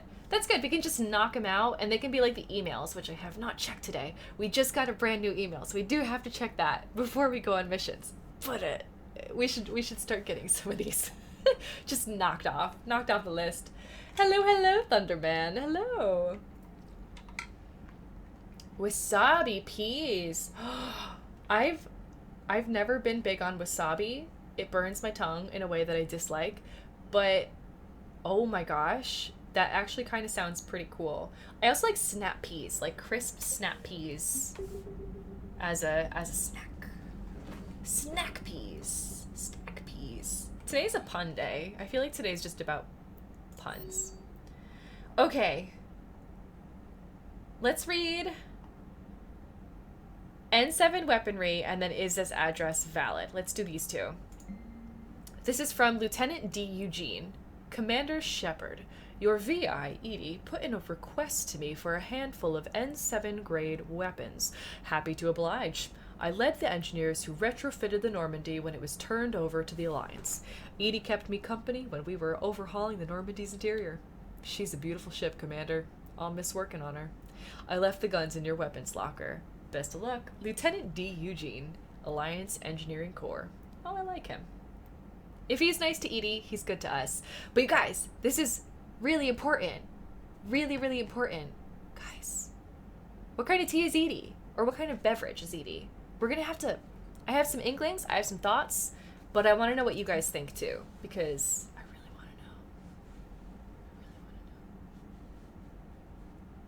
to know. VI, that's right. She's definitely not a VI. Is this address valid? Shepard. I've called and I've sent messages, but gotten no response. With Earth's comm system out, I don't expect this will get through either, but I heard a rumor the Normandy docked here at the Citadel. Are you alive? I'm at Huerta Memorial Hospital under the name Tanner Nuara. Please excuse the moniker and this email's encryption. In my line of work, it is impossible, or it is unwise to advertise my location, particularly when I am not in good health. We should meet before circumstances force us apart again. Ah, it's Thane! It's Thane! Oh my gosh, and we had seen Thane, and it was not supposed to be a surprise. I was supposed to read my email. Thane, no, I never got your email until after I kissed you. So sorry about that. Why do they have to fill my inbox with so many things? I'm not just gonna spend 2 hours reading all of my inbox before I start playing the game. Like, no. No. Oh my gosh. Oh, Shepard. It's a very different, like, Shepard voice when it's Thane as compared to when it's just whoever person. Thane. He's not in good health. He only had the energy to hug once, and then we had to just talk. Ugh. So, I know he should have written Siha. Siha. And I would have been like, oh, and it would have been so great, but no. But he knew this had to get to me because he used his name and told me that it was a moniker. He should have just been like, I don't know, if he thought this was going to be seen by anybody else. So Warlock, question answered. It's going to depend on melee, or melee, however people are saying the Mass Effect Legendary acronym. If that game ends up having been executed super, super, super well, and it's really fun to play, and it's just as fulfilling of a playthrough as the original trilogies with mods gives, then I'll probably continue to stick with Mass Effect Legendary, especially if it's moddable as well. Like, if there are people who do the same mods in Legendary as they have in the OG trilogy, I'll probably stick with Legendary. Otherwise, I would probably go back to the original games just to have that more satisfying playthrough, if that's the case. So that's my thoughts currently on it. It's going to depend a lot on the release and just how it goes. Edie is blue lemonade with a cherry garnish. Ooh.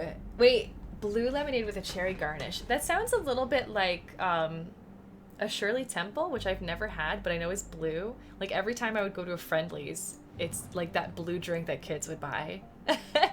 Or kids would order. I was thinking like a mint tea or something, but now I'm thinking you're right about the blue lemonade. What made you think of the cherry garnish though, Ferris? Like, that's a very specific detail. Oh shoot, wrong one. I want to leave the orbit. We're going to the mass relay. Shirley Temple's... What's the blue drink then at Friendly's? I thought that was a Shirley Temple. I've literally never had one in my life, you guys. I think it has soda in it or something, and I do not do sparkling beverages. That is not my thing. She's a synthetic flavor, but no less invigorating or refreshing. Is that a Shirley Temple? Wait, what? Blue Hawaiian. Oh, interesting. Blue Hawaiian. I don't think 8-year-olds would be drinking that. Here, let's go to Apian Crest, because it's right here. You like Shirley Temples? A ginger ale with grenadine. Ooh, it's so loud. So what would be like a virgin Shirley Temple? What would that be? What is grenadine? I don't even know what grenadine is. Red garnish is the AI core. Ferris, how clever! How clever! I like that. I like that. Oh, I see, Dersh. I was like, what is that? I thought you were just typing out a knockoff Shirley Temple. It's like a Shirley Temple, which I like. I like that a lot. Oh, there's a fuel depot. I think I need to buy some fuel, like pretty desperately. No, I don't. Wait, weird.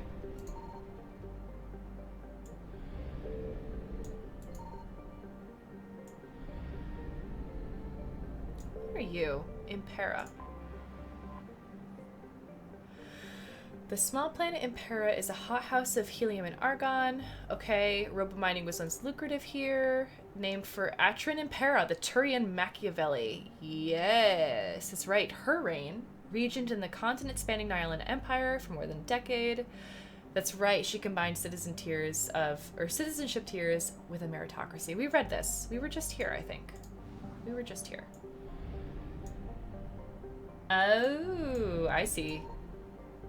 Well, that's kind of nifty. Castellus. Is that where I'm supposed to go? Let's go to Castellus. Okay. I think this is where we're supposed to go. This is the Turian home system, Megan. Oh, okay. Cool. Bethesda. Yeah, that's a very fair point, Warlock. I found something. Oh my gosh, you terrified me. Terrified me. I found something. She's so excited. But yeah, no, totally. Yeah, I think there's supposed to be an update the same day, like a day one update for patches, or day one patch, I think, for Melee. So this is wreckage of a fuel depot. I don't need fuel, but thank you. I guess I actually did need fuel. Shoot. Where are we supposed to go? Digirus, Nios, Carborix, Irritum. Moderate-sized guess. Giant with rings. Reaper capital ships have pounded the system's moons, methodically destroying the colonies here and dismantling the infrastructure. This is rough. Let's do a scan.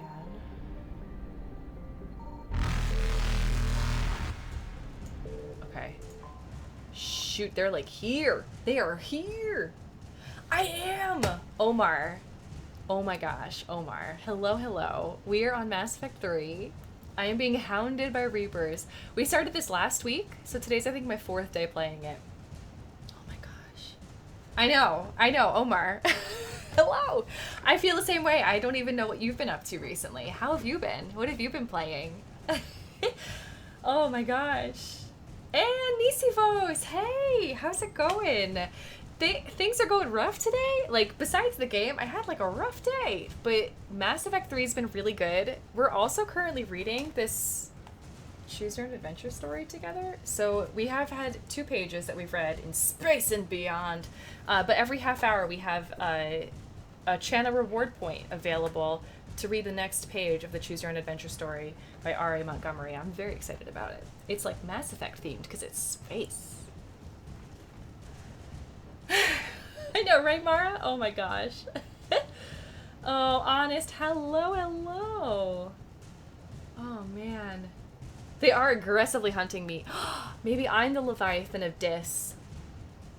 Oh, that's totally it. I'm the Leviathan. Alright, so this is Digirus. We're totally looking for something here in this planet. This is a stalemate planet. We're looking for a crest. Some kind of banner. Okay. I can hear the Reaper Challenge chase music starting. There we go. Gosh, Harbinger, why? Nonsense. Yeah, absolutely, Omar. If you have any questions, though, don't hesitate to ask. We did it. Okay, so the whole premise of Mass Effect 3, from the way I understand it, is that, like, Reapers have taken over and they're actively fighting against the organics. We have to fight back, And unfortunately, they're very effective at what they do. And anytime that we scan in these star clusters that they've taken over, like this one, they just come from every corner and start chasing us until we leave and go into like interstellar travel. Like, it's kind of wild. So, shoot. Oh, shoot. Like, look at them. Oh, no. Oh, no. Oh, no. Ah! Oh, no.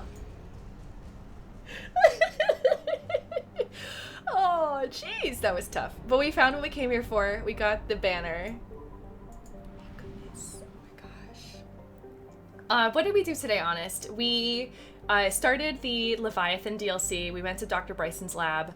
And other than that, I think we've just done a couple other Citadel things. Nothing too much today. Nothing too much. I know, I almost got caught. I was like teasing them a little bit, but like I did it a little too much and they almost caught up to me. So that burned me. Nearly. Oh my gosh. Warlock, if you feel like you want to, you totally could. You totally could. It's been fun. It's been fun. Oh, thank you, Nisivos. They definitely, the good vibes have already kicked in. Just like being here with all of you has like made the biggest difference in my day. So thank you guys. I don't know why I'm like scanning for things around here. There's nothing here to scan for. Okay, we bought our fuel. Dooba-dooba-doom, boom boom, mass relay. So let's go, before we go back to the Citadel, we should try to go to Kite's Run. Oh, Kite's Nest. Kite's Nest. Find the artifacts. We're gonna do another Reaper. Try to keep out of the way. A Reaper chase the scene. Oh my gosh. These emojis. Oh, heroes. So which of the three do I like best so far? So far I think 3. I think I like 3 because it's kind of like a very polished version of Mass Effect 1 and 2. We'll see how the story goes. We'll see how the story goes because that's a big thing for me. But I think I liked 1 more than 2. But then again, like it's very difficult because I'm playing these games so back to back with each other. I think I'm really going to be able to judge which of these trilogies are my favorite when I've got into, I think it's Indris we have to go to. Oh no, Fular. I think when I start playing Mass Effect Legendary is when I'm really going to be able to tell the best, my favorite. I don't know why I put my favorite in quotes when I really should put the best in quotes, but it's going to be when they're all kind of on the same level in terms of development quality that the differences in the games are really going to be highlighted more. It's the same thing that happened with Spyro Reignited. I had always thought I liked the second game better because it was my favorite. I had the most fun playing it, and I hated Spyro 1. But it turns out that Spyro 1 actually has really, really decent level design. And it was just because of the graphics and a couple other like awkward things and some terrifying animations that I decided I didn't like Spyro 1 as much as a child. So I think it's going to be something similar here. World building is my favorite aspect of storytelling, and for that reason, I think I'm going to enjoy Mass Effect 1 the most holistically. But Mass Effect 2 has the greatest characters, like character development, and Mass Effect 3 has really wonderful characters, and the world building aspect is a bit lacking. It's still here, but they're not really adding too much that's new into this game. It's more about the story. So we'll see how it goes. We'll see. Hey, Lopel! Thank you so much for that follow, and welcome to the Jaspellians. We're here on Vanna. And it's a large rock planet covered in prodigious amounts of dry ice. Uranium deposits drew Batarian miners to Vanna long ago, and then they moved on to magnesium when that was exhausted. They've exterminated the colony, punching holes. Oh, the Reapers have exterminated the colony, punching holes in the domed cities and leaving its occupants to asphyxiate. So notice how there is no population here anymore. No population at all. Population 0 forever until the Reapers are gone. So we actually have to scan. Signal confirmed. Okay. I missed that part. Population dead. Yeah. Yeah, this is Vanna White. Isn't she beautiful? She knows how to spell very well. Let's see. We're going this way. Well, they have been adding some things about Protheans, which is pretty cool. They've been adding some things. This Leviathan thing is pretty neat. Okay, cool. We got that. We're good. We're good to go. We'll fly through the sun. And then I don't think there's anything else we need in this planet. This star system. Oh, nope. That is where a Reaper is coming from. I almost went right into a Reaper, you guys. Alright, let's track him in here. And then we'll just leave. Ha ha ha! Now you don't know where I am. Successful. I'm gone now. I'm gone. Were there more artifacts though? Wait a second. There might be more artifacts. Let's see what the journal says about Kite's Nest, Pillars of Strength. Find the pillars in the Kite's Nest and return them to him at the Citadel refugee camp. It says pillars plural.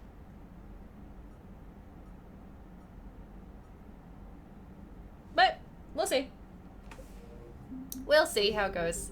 So, yay, we're here. We're here at the Normandy. I think, you know what, before we go back in the ship, I think it's time we talk to some folks. Commander. And that was a good one. Great talk, trainer. Great talk, Samantha. Gosh, I love her so much. Oh, my fish. Oh no, my fish. Elle. I think my fish might be dead. I've got to save. I do, I have to save. But before, I have to check my fish. I'm terrified now. What if I did too many missions? What if my fish are dead? I can't get my fish back. Kelly saved my fish. I don't know if I can buy fish. Lawpel, hello, welcome in. Oh my gosh, thank goodness. Fishies. Oh man. Did you notice that some of them are different colors? So Kelly says that she took care of my fish, but I think my fish actually died and she just bought me new ones. And then she could be like, oh yes, your fish who were white in the last game are blue now. They just grew up and they grew blue. That's how fish work, right? Yeah, these are all Kelly's fish. I did not, honest. I did not. I had no use for it at the time. I didn't have fish. Now I have fish, and now I'm like, oh, I should probably buy the... Yeah, I had bought everything else first. Yeah, these are Schrodinger's fish, but where's Schrodinger? Oh, I love this to make a sound. It's such a better door. No, Thunderman, no. We will not make sushi out of these fish. We are not Krogan. We are not Krogan. We will not live like Krogan. Let's save. Let's save. Oh my gosh. I know. Yeah, my fish are evolving. They're evolving. Let's see. Let's talk to Steve. Let's talk to Steve. That's true, honest. That's a good point. Ma'am. Nothing from Steve. Oars. We'll talk to my doggy. My dog fish. Hi, Oars. Hi, Oars. Oh, you look so happy. Sit. Good Marin. Wow. Did you see that skill? He's moonwalking. Oh my gosh. Sit. Good Marin. Good Marin. He just made like a full circle. This dog. Yeah, apparently it does Voices of Heroes. Good Varin. Good Varin. Oh my gosh, that was cute. I know, forever getting swole. It's true. What's up, James? Gotta love it. He's like, I'm busy. Talk to me later. Yeah, I think it's the Mass Effect 2 lines, but I really, really like them.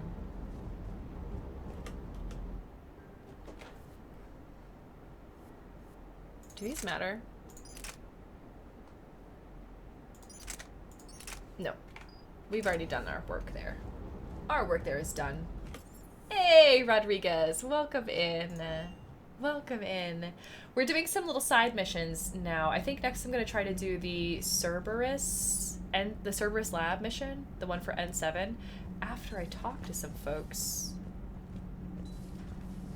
So, Gabby, have you seen Edie's new body? Oh, I knew this was coming. I just mean, it's an amazing work of engineering. Elastic titanium silicon polymers, ultra-light harmonic phased power cells. Mm-hmm. And if she ever accidentally walks into a wall, there's just so much padding. No. I knew it. No. Wish I were a wall. No. Pretty much are, Kenneth. No. No, no, no. No, no, no, no. No. Gosh, gotta love Gabby. Ken can go sit down. Nothing to report, Commander. And nothing gross to say, Commander. Thank you. All propulsion systems are running optimal. Thank you, Daniels. I'm not talking to you, Donnelly. I know, the HR nightmare indeed. Indeed. Hi, Core. Did you hear that? Did you hear what Kenny said? Can you believe it? Don't talk to him today, okay? We're giving him the silent treatment. Don't talk to him. If he wants to pretend to be a wall, we're gonna treat him like he's a wall, alright? So don't talk to him. And don't have a staring contest with him. I'm gonna have to try not to have a staring contest with any walls today as a result. But anyways, Core, I love you. You're looking so beautiful. So TARDIS-like. Honestly, you must be going through a huge Doctor Who marathon right now. It's why you're so inspired. And I gotta say, I love it. It's a great look on you. Keep it up. Okay, bye! Bye, Core! Oh, man. So there's nobody downstairs right now. We've got someone in each of these sides. You're saying they survived into this cycle? Yes. We called them Collectors. They fought for the Reapers. For a long time, no one knew they were Prothean. And when did you realize? Shepard had no choice but to kill the ones she encountered. They were all indoctrinated, and had been for a long time. I'm sorry. I am grateful. It was an act of mercy. Yes. I suppose it was. Hi, Javik. This is our newest member. He's a Prothean. The one and only. I think he was like a Primarch of his day and age, a commander. So. Oh, thank you, gal. Thank you. I know. Phil's cap. This is why Samantha's great. I still have much to learn about this cycle. Yes, you do. We're working on it too, though, Javik. And you know what? We got a weapon that we're making. We have the blueprints for it. Hopefully with your help. Nope, you said you're a warrior and not an engineer. That's okay. You still may be able to help us out with some of the Prothean elements that we're a little bit unfamiliar with in, because you lived in the culture like it was no time at all for you just now. And none of us are Prothean, so that would really help us out a lot. We've also got apparently this Leviathan to track down. Have you heard anything about a Leviathan of Dis? It's like the Loch Ness Monster, but of space, and it's pretty interesting. We're gonna leave Javik to it, looking into his like black pool of information, and try to remember who's on the starboard cargo side. I believe this is Diana Allers. Have you seen our newest crew member? You mean the biggest story in 50,000 years that I can in no way talk about? Yep. So you have seen him. Just wondering. We live on the same floor. Gosh, Samantha. Cerberus stealthily strikes star system shield. No, glad I read that one out loud. Yeah, too much alliteration. Nice try. Do we need to talk, Commander? Not right now, Allers. Let me know when we do. Now I'm wondering if actually he had something else to say, so we're gonna go back and talk about that. Ooh, frozen Prothean. Yes, let's talk about Javik's drink. Okay, so we were saying that Edie would be like a blue lemonade with cherry garnish. Does that make sense to folks? She's kind of sweet, also kind of synthetic, and very satisfying. And by that I mean to talk to. Because who doesn't talk to their lemonades? Ooh, he's gonna be bitter as heck. Ooh, ooh, ooh, and very aged, right? I still have much to learn about this cycle.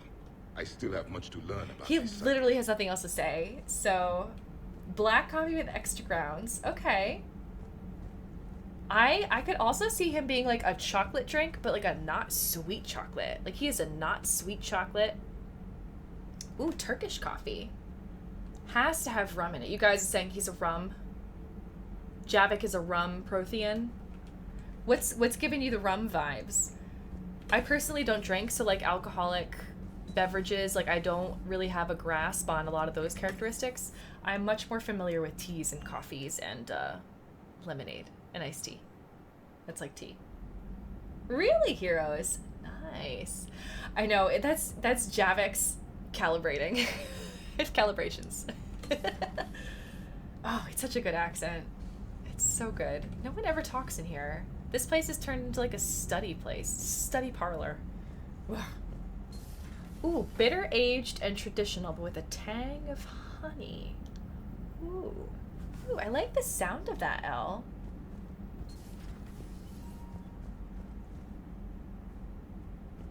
Gosh, I like this room. Why can't we spend more time in the book room here? Just like chill. Someone can give like a concert or a reading or a speech here. Oh, man.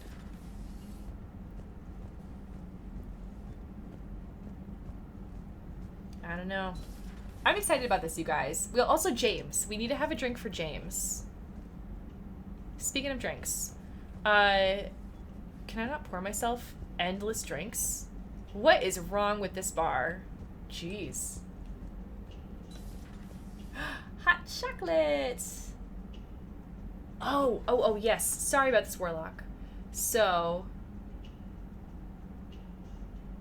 Plot Awakening, Come Before the Storm, The Reaper War. That's a good way to describe the games. I like that. That is like definitely the pacing, for sure. You've like got the pacing down in those descriptions. I like that. The Bushcraft Wizard. Thank you so much for that follow and welcome to the Jaspellians. Welcome in. Feeling okay, Commander? Feeling okay, Commander? I had a talking head scream at me like 4 times in a row because I instigated it. I'm okay. I'm okay, Dr. Chakwa. Oh man, how are you? How are you?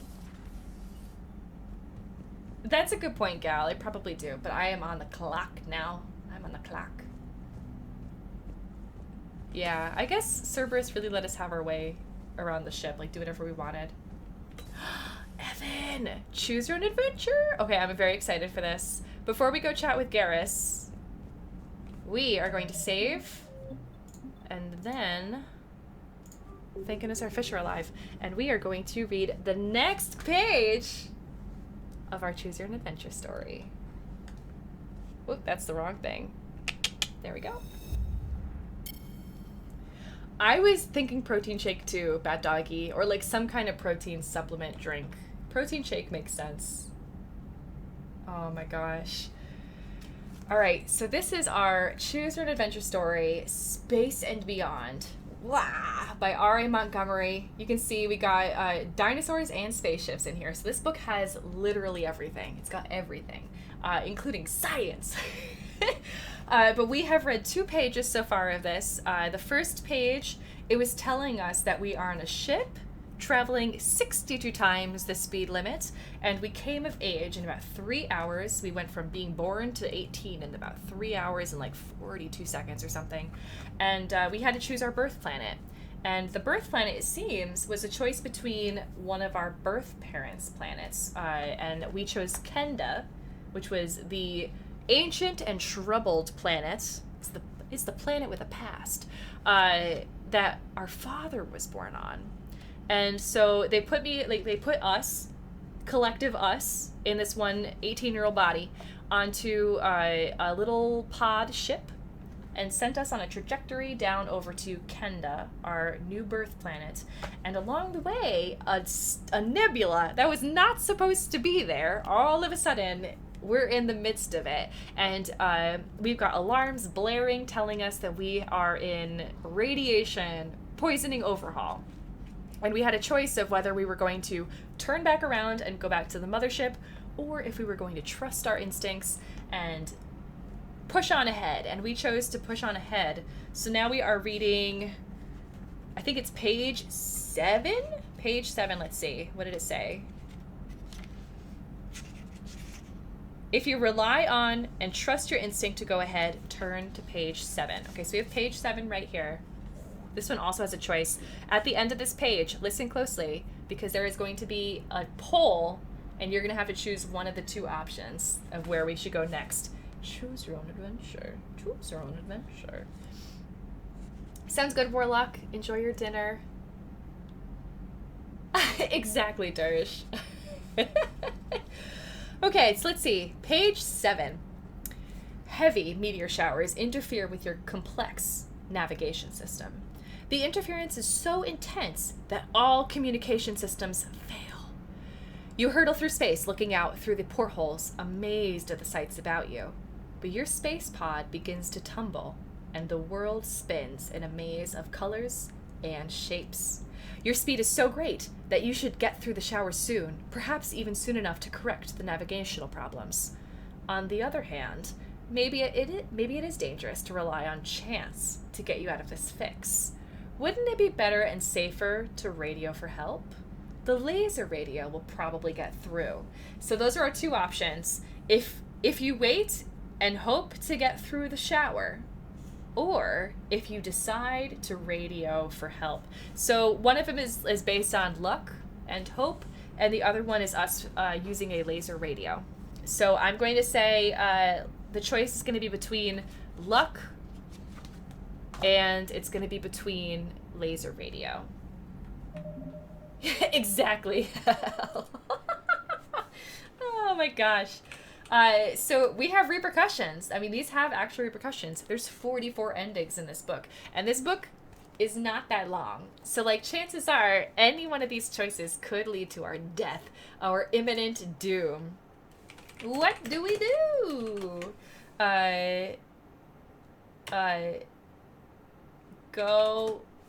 Hope for the best or radio for help.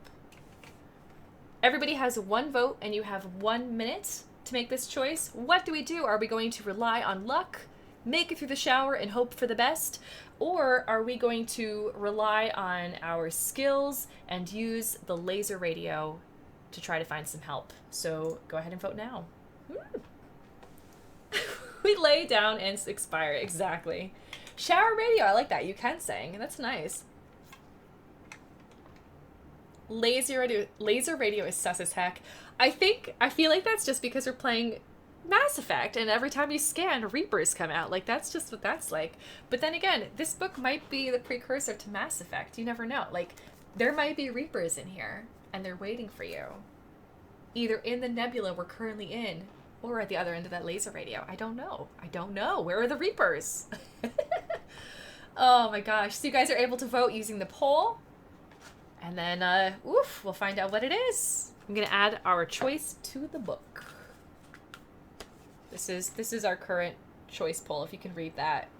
My very scribbly handwriting. Oh my gosh. I'm on tenterhooks, you guys. And I have no idea. So I've realized, like, I don't actually want to flip to the page in advance, because then I'll know if we come to an ending or not. So we're going to hope for the best.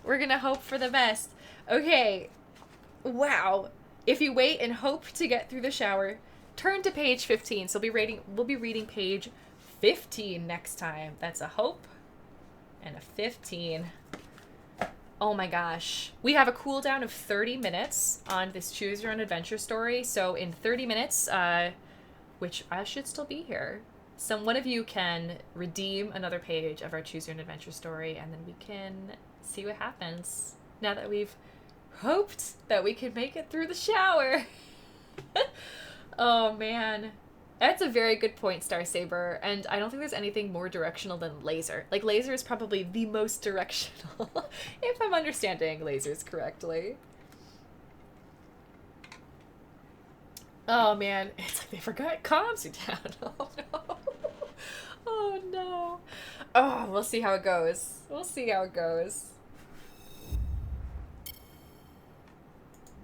In the meantime, we've got a Garrus to talk to. Ooh. Yeah, Harvey's gonna be the only one to like be waiting on the other end of a laser radio. Later. That's it? Later? Literally, it's all you have to say? Couldn't even be like, later. Like, cool later? You're saying like, later. Like, be patient later. Later. Well, that was kind of a cooler one. Later. Later. Oh, Garrus. I know, not even. He doesn't even have time to explain that he's calibrating. Calibration has too many syllables, you guys. Later. Later. I love it. Oh, I love it so much. I get that, heroes. I totally get that. It's a lot. A new notification is available on the private messages terminal. Really? Okay, sounds good. Thank you, Glyph. Hey, Liara. Hello again. Hello again. Hello again. Later.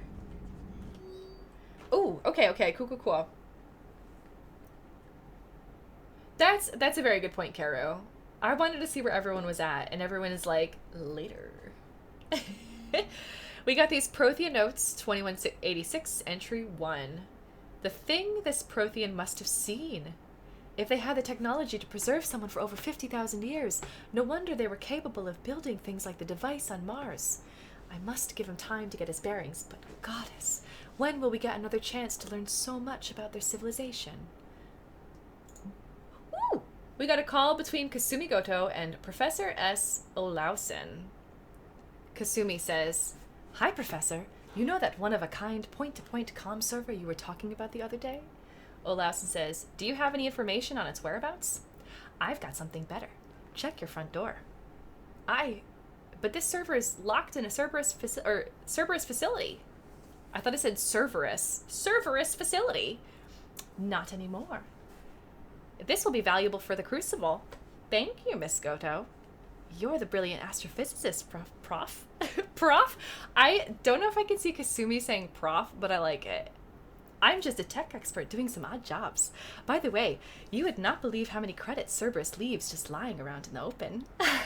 Yes! Get rich, Kasumi! Get rich. Do it. Do it. She does call me Shep, but like prof is such a... I don't know. I think it's the pronunciation of prof versus professor. Like it's just the emphasis and the way the O in the vowel is. It's just different enough that like I've always thought prof was a weird word. Okay. This is a call from Kaylee Sanders to Jack. "Hey Sanders, checking on the kids? How are they, Jack?" "They'll do good. This gonna be long? I kinda got crap to do. I wanted to tell you, I persuaded some Alliance friends to part with that biotic amp you and the children were testing at Grissom. You can pick it up on the Citadel." "Damn, one of the L3X1s? You know how much shit I could tear up with one of those installed." "I had an idea. Look after yourself." Yeah. And hey, thanks." Oh, Jack. Gotta love Jack. Oh. Yeah, I think that's what it is, Al. I think that's what it is.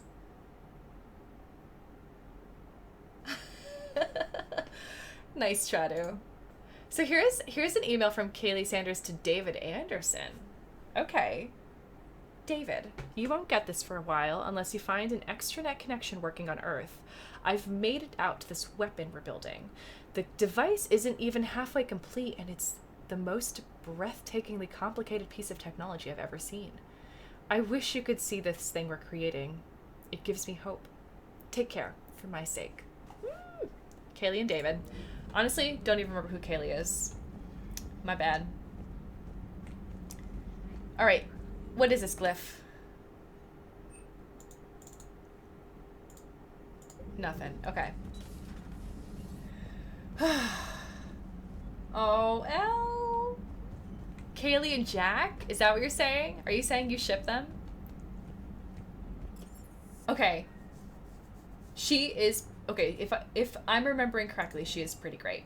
She is pretty great. Oh, Kayleen Anderson. Oh, that's right. That's right. Now I'm remembering the blonde woman precisely. I was like, Jack, okay. Let's save again.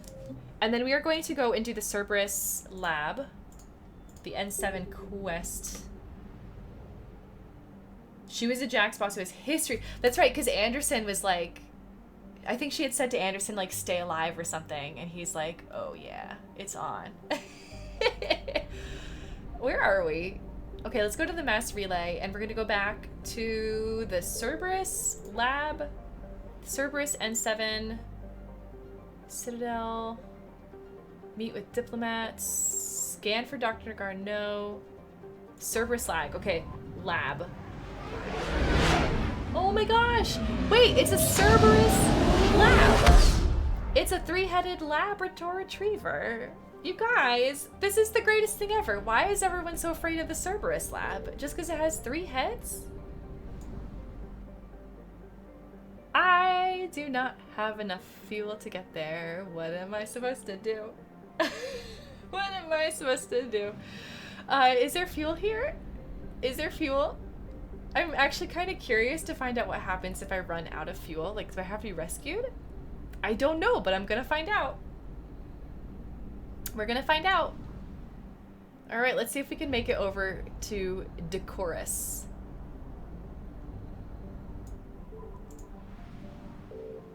And wow, we are not going to make it back out. We're gonna try it for science or Quarta. We'll see how it goes.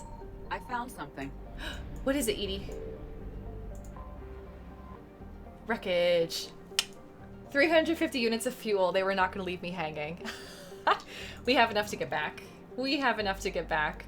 So, this Cerberus lab is here on Sanctum. I know. Wow. Wow, wow, wow. And yeah, we probably could get fuel from the lab if a 3-headed dog is up for pumping gas. It's a very loud mass relay, isn't it, Elle? I'm sorry that it's so loud. This game is not the...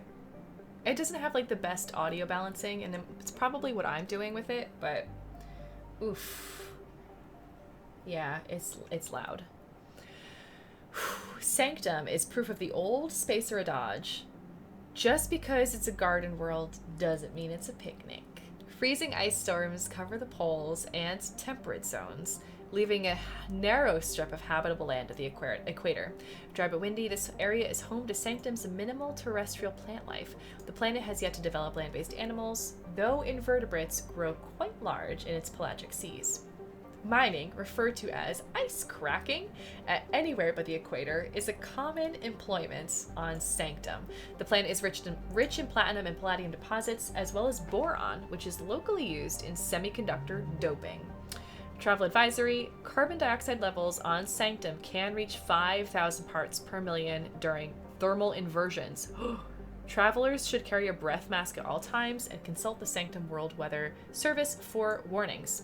Also, travel advisory: piracy is at a 14-year global high on Sanctum. Visitors should take appropriate security precautions. So, cool. Let's land.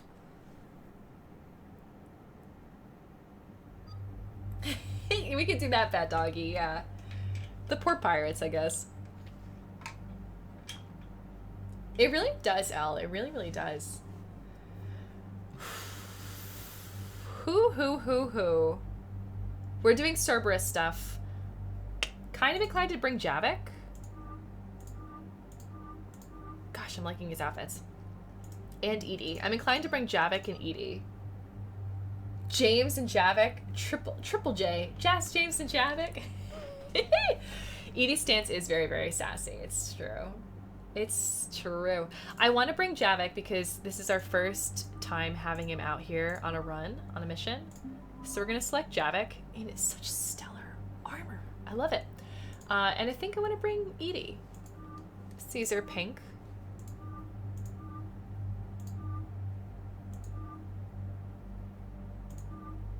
Kind of like the white.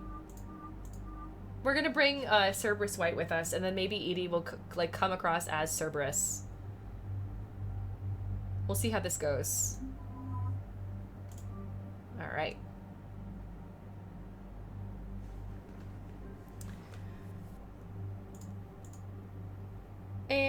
And I think we're good on weapons.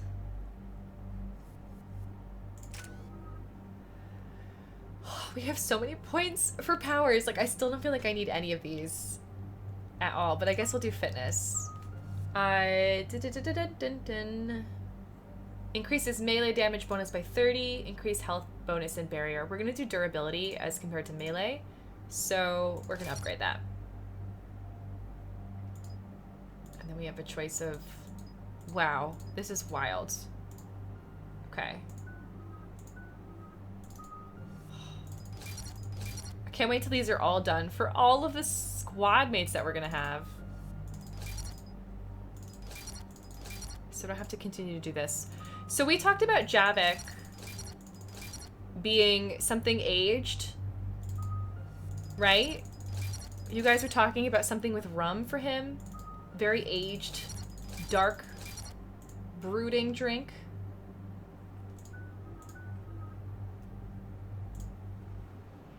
And Edie, we talked about Edie being synthetic and sweet. I got a hail from Admiral Hackett.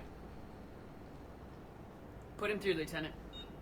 Shepard, we've uncovered a Secret Service lab, function unknown. Okay, Hackett. We sent in a recon team, but they were forced to pull out before they got very far. Any other intel? We think they're using the facility to warehouse and study Reaper tech. We've been wondering how Cerberus is connected to the Reapers, and this might give us some answers. We're on it. Find out what Cerberus is doing and get me any Reaper tech samples you can, Commander. Hack it out. Hack it out. Bye, Hackett. Bye, Hackett. I have not yet, Dirge. No, I have not.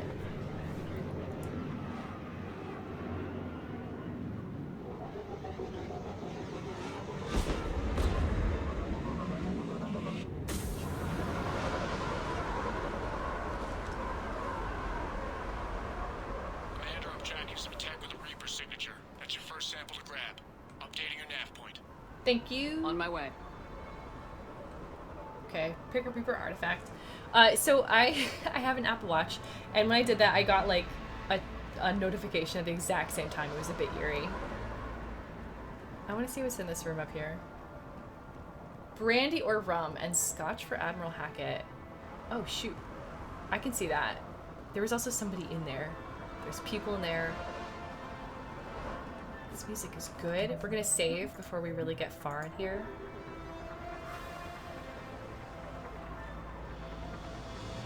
You do, Elle. Oh my gosh. Also, I love the J Jedi.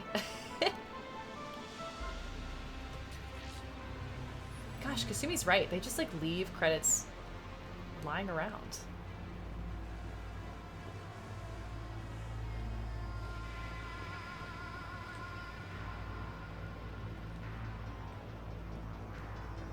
What is this? Personal log from sea to lobby. Finally here. Wow, the troops here are really intense. No one smiles. Ever. And suicide on capture orders? Seriously? They call training integration. I start being integrated tomorrow. Can't wait. I think we're gonna be following this Talavi, potentially.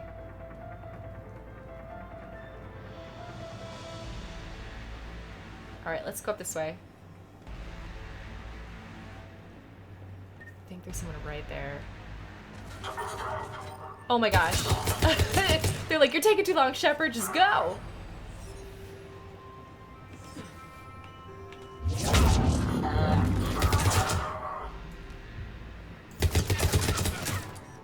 Oh, hi Edie!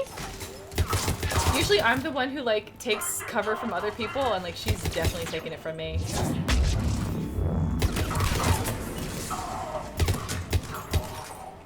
Let's reload.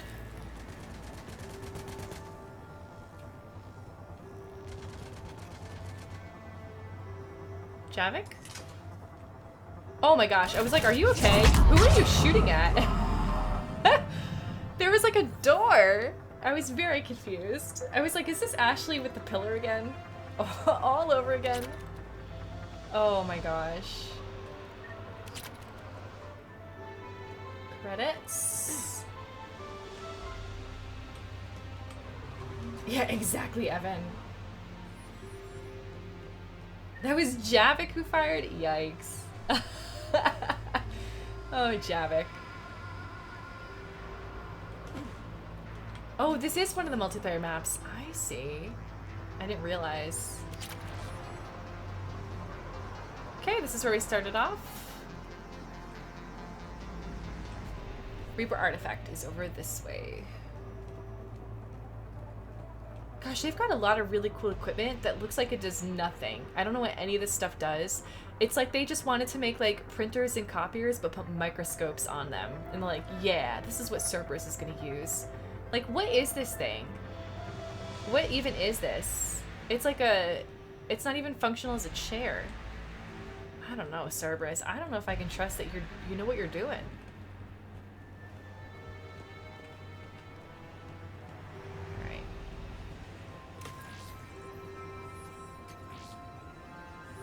Okay. The signature is definitely Reaper technology.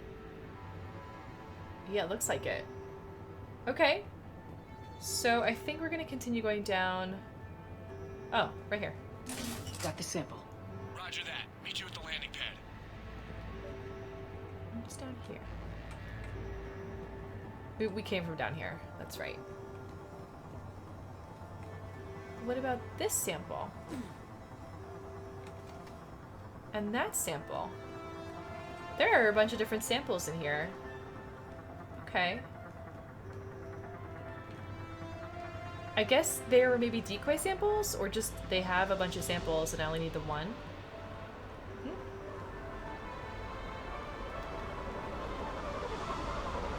Is this literally... No, is this just a drop-off location? Okay. Second sample located, Commander. Okay. Point updated. I was like, is that the mission? Why did we land here? Where did they all come from? Hello.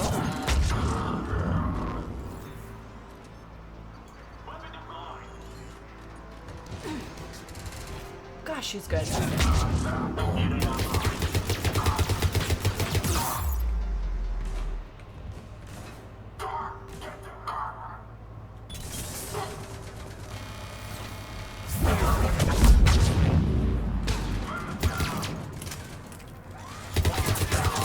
Okay, so we've actually got like a lot of samples in here. Okay.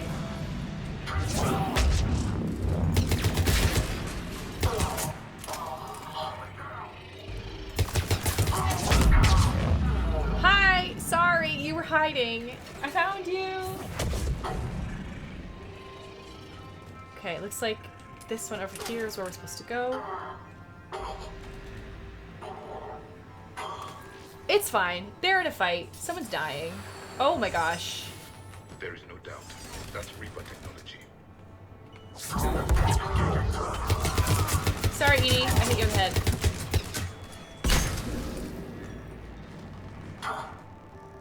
Hello? So Javik is still on him, which is good.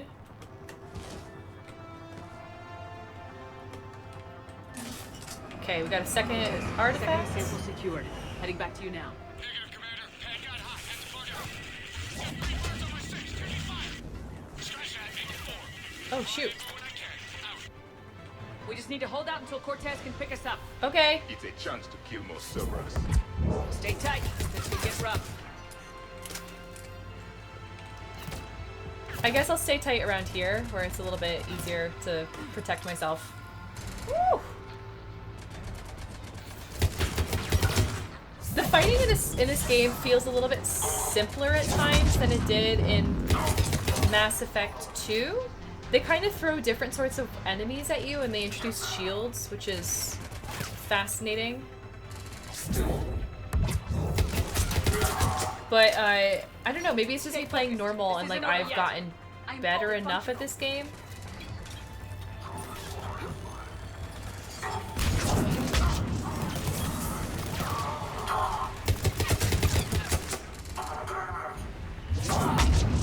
Okay. Who's there? Cortez, do you copy? What's your status? Yo. Lieutenant! We lack other extra-strategy, Shepard. Then we find another way. Keep fighting. I don't know if that did anything, but we threw grenades. They did have shields in Mass Effect 2. I kind of miss the barriers that they had in Mass Effect... Poor Javik. In Mass Effect 1. But I also miss a lot about the combat in Mass Effect 1. Like, the fact that as an adept, I was able to really use my powers.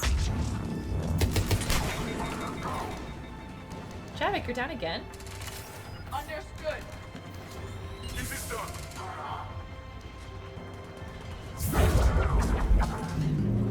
It is more streamlined, for sure, yeah.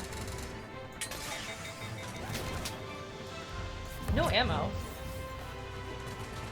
Okay. Ow.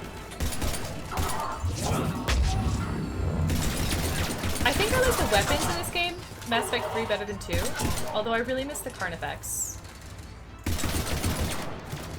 Maybe I like the Carnifex better. Maybe I like Mass Effect 2 combat better. I don't know. I don't know. Oh, really? Well, that's good, Karu. That helps. That helps. That's good.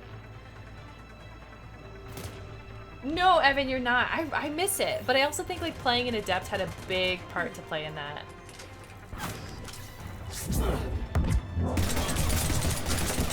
Cortez, do you copy? Kind of wish there were more of those mechs.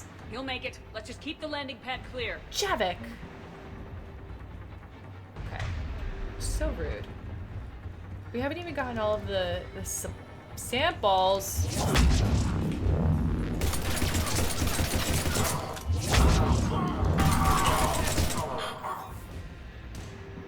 There is somebody behind me.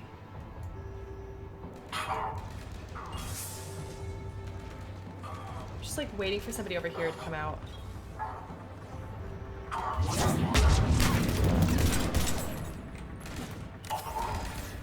Right. Commander had to go dark side to shake him. Coming in hot. Be ready. Okay. Wait for extraction point now.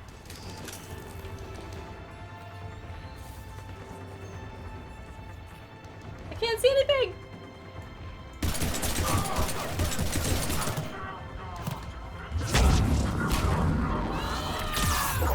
Yeah!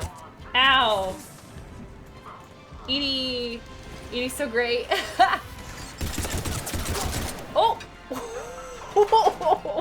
Bye!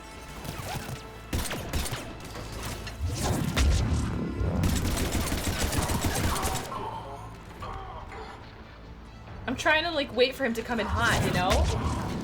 I'm trying to be here. We're at the extraction point, ready for pickup. Almost there. Oh shoot. I have no more ammo. I'm literally just waiting.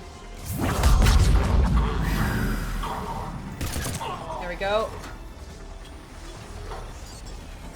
Shoot, I've gotta go find guns. No, I died.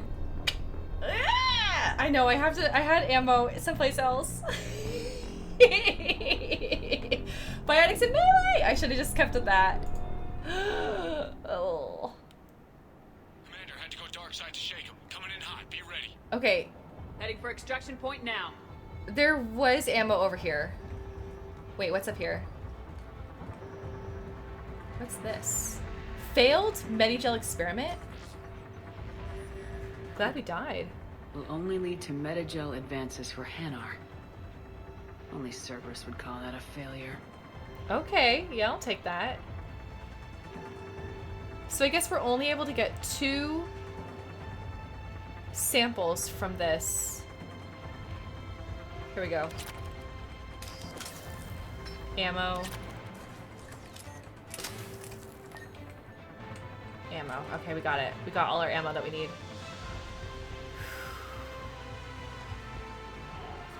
And then here's the extraction point. This is a much more defensible position. Where are you going? Where are you going, Shepard?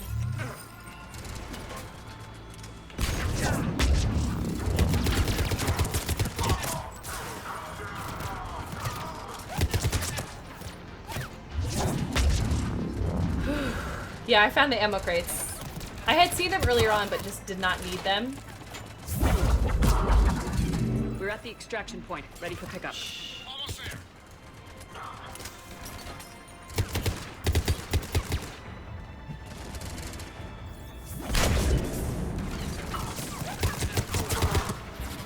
Okay, work. Oh, we should do a singularity. I haven't done like a singularity at all.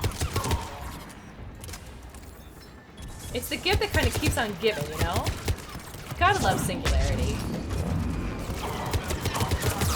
We made it! We made it!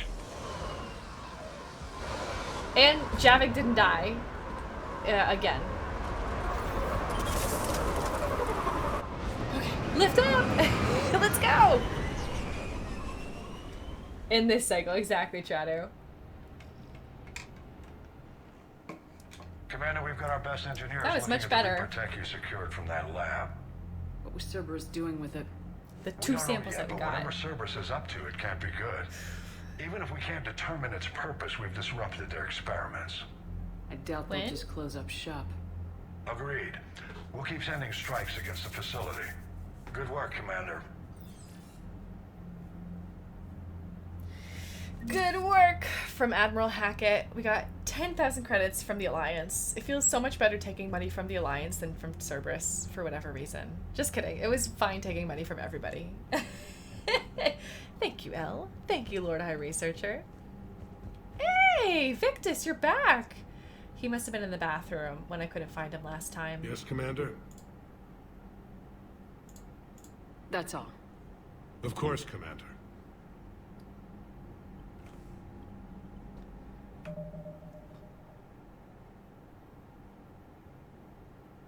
With the attack on Eden Prime in Mass Effect 1. Ooh. As the shot that started the war? Interesting. I don't know. It's possible. It's possible. It's hard to say, I think. What really starts... I mean, I think a lot of wars actually start by very innocuous things that really have nothing to do with the actual battles. Because there's usually some kind of like instigation from what little I know of history, which is not much. I'm not very good at history. But fantasy history, that's a different story. Oh man. Oh man. Let's see. We got some new aliens and new ex-Cerberus. I like this. Terminus fleet. So these are assets we have towards the war. The Terminus fleet is an assortment of mercenary vessels and pirate ships bound together by little more than common geography and a fear of the Reapers. Despite this volatile mix, the fleet seems to be functioning as one under the leadership of criminal warlord Arya Talok. The Blood Pack's mercenaries have been compared to floods, wildfires, and other calamities. It recruits Krogan and Vorcha, preferably those with no regard for collateral damage. On the rare occasion when brute force is insufficient, the Blood Pack is willing to deploy weapons of mass destruction, normally banned in Citadel space. So we're hopefully going to get the Eclipse and the Blue Suns in here as well. We'll see how that goes. And then ex-Cerberus, we have Cerberus research data. This is data liberated from a Cerberus research lab, includes reports on the composition and strengths of various Reaper units. Alliance scientists are fact-checking the information, but it appears to be genuine. So Alliance military VIs can use it to strategize against the Reaper's ground forces. We have a readiness of about 50%, which is what I had before I started today. But we have an effective military strength of 577, which is from our total military strength of 1155, which is pretty cool. It looks the same. It looks the same. That's, I think, our multiplayer, though, so it's never going to change.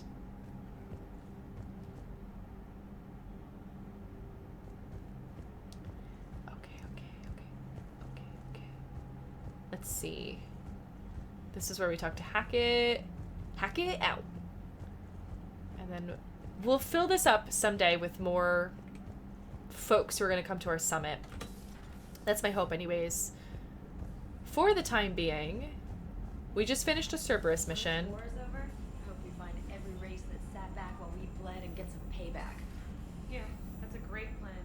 Follow war with more war. Yeah, that's how I feel too. Let's read another email of ours so we don't have another blindsided emailing come from Thane. We'll do the feeling much better. It's from Kaidan Alenko. Hey, Commander. Still in the hospital, but I'm up on my feet, eating solid food and making trouble for the nurses. Why would you make trouble for the nurses, Kaidan? They're working hard enough as it is. Or have you not noticed? We're in a war, Kaidan. Gosh, making trouble for the nurses? Seriously? They'll probably throw me out of here soon. Oh. So that's your end game, huh? It wasn't enough for me to come and visit you and give you a bottle of something that I was saving for Dr. Chakwas? You have to also make trouble for the nurses as the way for them to kick you out? Come on, Kaidan, just heal properly and then get out on your own merit. You don't have to bug them to death. Gosh. Thought I'd touch base with you about Udina's offer. Come by when you're on the Citadel. Same room. As if they would have changed... I don't know. Maybe they would have changed his room. Thanks, Kaidan. I could have gotten that information from receptionist, Kaidan. There was no reason for you to send me an email. I did not need this clogging up my inbox, Kaidan. Gosh. Oh, shoot, Dirge. I wouldn't go that far. It's his attempt, for sure, gal. It's his attempt. We can say that he tried. Ugh. Oh, man. Oh, man. Kaidan, the wrong choice, Alenko. Oh, Kodiak. Can you tell him it to his face? Because I'm not gonna, but you could. Oh, man. I know. Seriously, Bat Doggy. Ugh. Stars for effort. Let's read this Argus rifle. This is from Edie. The Argus rifle received more positive ratings than any other assault rifle in polls of law enforcement agencies. I have reviewed the statistical data collected by these agencies and believe their recommendations to be sound. A shipment of Argus rifles should have been delivered to the weapons lockers should you wish to test them for yourself. Edie. I like how Edie just like puts her name on the same line. There you go, Edie. Chaotic neutral. Cougar call.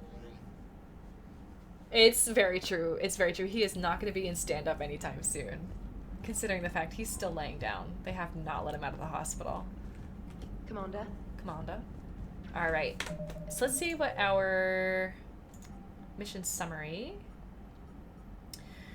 We have found a pillar of strength. We might have to find another one. So I think it's actually going to be wise for us to go back to Kite's Nest and just check. Just to make sure. I think there were like 2 planets there, maybe? We'll check, and then just have another chase sequence with the Reapers. It's fine. We'll get out fine. And then it's pretty close to the end of when I wanted to finish streaming tonight. But we found the Apian Crest, the banner of the 1st Regiment, so we do have a reason to go back eventually to the Citadel. And same with this alien Medigel formula. We found that. We found that. We can give that to the doctor at the Huerta Memorial Hospital who was looking for non-human Medigel. And by non-human, I also mean non-Asari, since it sounds like we have the same Medigel. Oh, and we've got a Choose Your Own Adventure page to read. Warlock, thank you for that redemption. Let's save, and then we are going to do that. Let's do it now. This is so exciting! Oh, that's a good point, Elle. That's a good point. The Ismar Frontier. Okay, cool, cool, cool. No, I really appreciate that, Elle. I will remember that. We'll have to wait for certain missions to get mission scans going. So that's really good to know. Probably the reason we're getting so many fuel scans is because there are not a lot of other scans available yet. Story time. Time for some Space and Beyond by R.A. Montgomery. I chose this one, you guys, because it's space and we're playing a space game.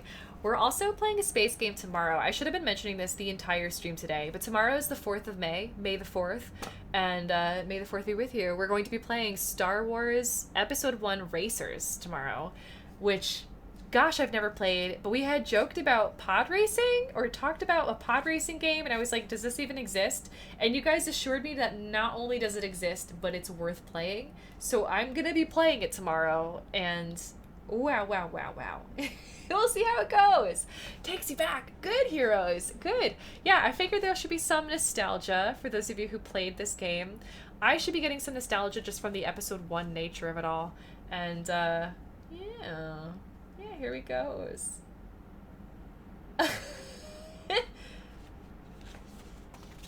Alright. Space and Beyond. Where we are at right now is we have, we're traveling to this planet Kenda, our birth planet, and that we've chosen. And we are traveling through a nebula. And there's a cloud of radiation poisoning us. And we had the option to either fly on through, trust our instincts, and hope that once we're out of the cloud, we'll be able to fix our navigational mistakes and get back on track. Or we could have used our laser radio to find, which should have pierced the fog of the nebula radiation, so that we could have a distress call. And we had an overwhelming vote for hope for the best, travel on through. So if you wait and hope to get through the shower, turn to page 15. So we're going to turn to page 15. Why wait? Why wait? You feel that you will make it through. You push the advance button, strap your seatbelts and shoulder harnesses even tighter, and push on. The bouncing and rocking is severe. There is a popping sound. The space pod is flung out of the meteor shower and into the transit zone. The transit zone is a space highway designed for commercial use by transports. An amazing variety of spaceships are following different laser beam highways. A transit zone patrol craft hovers near you and signals you to follow it. The traveler's information desk at the patrol station has some possible partners for your travel. There is a space caravan that might stop in Kenda. Caravans are like gypsies, and they stop where the mood takes them. There is also a band of traveling space circus performers. They may have a gig in Kenda in 3 Sfortsits. What is a Sfortsit, you ask? A Sfortsit is equal to 9 Earth days, they answer. So that's from the Transit Zone Patrol Craft. So it sounds like we're going to be traveling, because we're trying to get to Kenda. So it sounds like we're going to try to find either a caravan or some traveling space circus performers to find us there. But it tells us we have to just turn to the next page. Turn to the next page. So here's a picture of what's on the next page. Boop, boop, boop, boop, boop. That's the space highway. The space caravan may never decide to go to Kenda. On the other hand, the space circus gig is not definite. So we can either go with the space circus entertainers. We could join them, although they might not actually be going. They say the gig is not definite. I don't know what that means. Maybe they will be called someplace else. If you decide to throw your luck with the caravan, which may not actually ever go to Kenda, but they're going towards Kenda, we have page numbers for both of those. So those are our choices. No dinosaur yet, but we'll get a dinosaur soon. Oh my gosh, Kodiak. I love that idea. I'll have to see what I can do to make that happen. I know, we gotta draw it out. We gotta see how this goes. We gotta see how this goes. We can either join the Space Circus Entertainers, or we can hope to throw our luck with the caravan. So the poll is going to be Space Circus Entertainers or the caravan. Who should we join to get to Kenda? Space Circus Entertainers.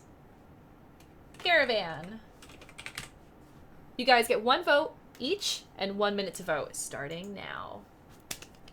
It does kind of sound like a cover spies use to go to places. It's true. Oh, we're Space Circus Entertainers and we've been called to go to this planet. Oh, we're gonna go here. I don't know. I mean, the caravan too. They travel wherever they want to go. Although I feel like space nomads is like a fun thing. Space nomads or space circus performers. Like that's our choice right now. Caravan or circus. That's the choice. So you guys get to select this. One of these could lead to our premature doom and demise. And the other one could lead us to lasting success and legacy. Or maybe they both could. I really don't know what's going to happen. I have not read this one. The spine is perfect. I just bought this. And man, I'm already enthralled. You have friends who do circus stuff. Evan, that's so cool. That is so cool. Exactly. It sounds like that's what they are. It sounds like they're nomads by choice, Starsaber. I don't think they are Quarians. Ooh, okay. So this was a closer call. This was closer, but with Space Circus Entertainers still took the lead. Still took the lead. Yes, it's true. We are also making a choice. We have a choice. So I'm going to write this down in our book. We have decided to join the Space Circus Entertainers. So we're going to turn to page 31 next. Circus! Circus, page 31. I've got this all written down in our little book. If you can see this, this is how we're keeping track of our decision tree. If we do come to an end, we can always just backtrack to the previous decision or any decision before that if that's, I don't know. We'll see how it goes. We'll see how it goes. So, yay for that! This is on a half-hour cooldown, but I may or may not be playing in another half hour, but it's going to be continuing on until we finish this book, I guess. It's got 44 endings, so I guess when we find an ending we're very satisfied by, we can call it a book. Yay. All right, so thank you guys. Thank you so much for being excited about this Space and Beyond adventure. I very much like this as a channel point reward, and I hope you guys do too. Let's get back to the game. This is Mara. Yes, this is Choose Your Own Adventure 3. Space and Beyond by R.A. Montgomery. R.A. Montgomery, I think, like, wrote a lot of them because this feels like the spine picture. Like, this thing right here, I have so much nostalgia about this spine. So, although all the books I got them from were library books, and they always had cracked spines and very, very yellowed covers and pages, definitely well thumbed through. But yeah, it's very, very good, Mara. It's very good, and they've got a lot of those books. So I figure if we like this enough, if we like Space and Beyond enough, we could always continue on and read more from the series that's based on like themes from the games that we're playing. This one just felt so Mass Effect appropriate. I don't know, Mara. We should have been. We should have been. Oh, great childhood friends. We can retro our childhoods in a choose your own adventure style way and say that we have been friends since childhood. All right, I said we were going to go back to Kite's Nest, see if we could find another Pillars of Strength potentially. So let's just go for that right now. And then it might be worth going back to the Citadel at the very least so that we can get some more fuel. Skepsis. Oh, wait. To chorus. Wait, it also says 50%, just like the other one did.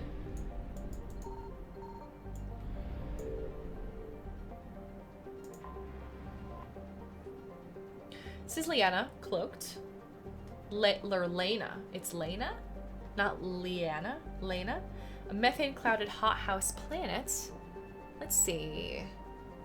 Can be deducted that this mining occurred within the last 5 years for, its lack of a metal-rich core. Interesting. Huh. They have excessive heat and dust storms of hot iron oxide, which is really scary. That's a really, really scary sounding atmosphere. I'd be kind of terrified to be on this planet, to be honest. Really, Saf? Remember my fish. Oh my gosh, thank you. Yes. Yes. I have to remember my fish. So let's leave this right now and go feed our fish. And then we'll go back to Kite's Nest. Because we just got more credits too. Which means we'll be well set up the next time we go to the Citadel and want to make some purchases. Yeah, flowcharts. Speaking of flowcharts, I wanted this poster so badly when I was a kid. I loved this, and I think they offer this as, I think this is the flowchart potentially of this story potentially, but I do remember there was like some kind of special deal when you were like, when I was reading these books and I was younger, and they were like offering a flowchart poster, and I thought that was the coolest thing ever.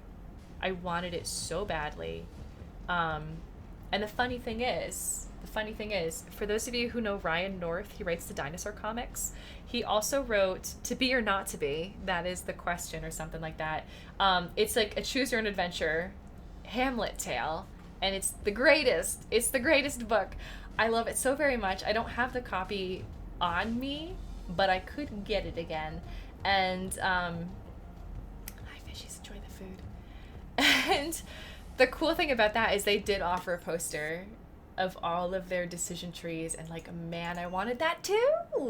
That's like a huge book. There's like over 500 pages. It goes through the entire Hamlet. You get to choose who to be as, including Hamlet, Ophelia, and the ghost. You could choose to be the ghost. It's so good. It is not Elcor Hamlet though, so that is the one downside. It's oh my gosh, Ferris, it sounds like your wife and I would get along really, really well. Everything I hear about your wife is just like the most delightful thing ever. I love this. I love it. Yes, it belongs in her bookshelf. Wonderful. Wonderful. Let's see if we can make it back to Skepsis. Skepsis.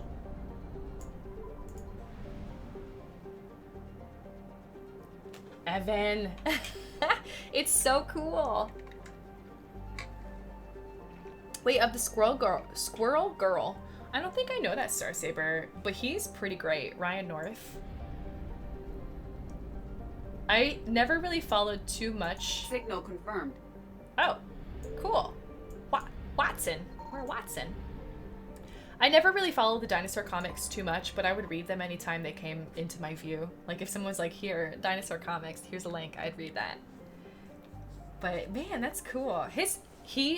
So he had a Kickstarter for it, and he like wrote all about the process for the Choose Your Own Adventure story, which is just really enlightening. I like Kickstarter for that. The like in-depth look at game development or book development.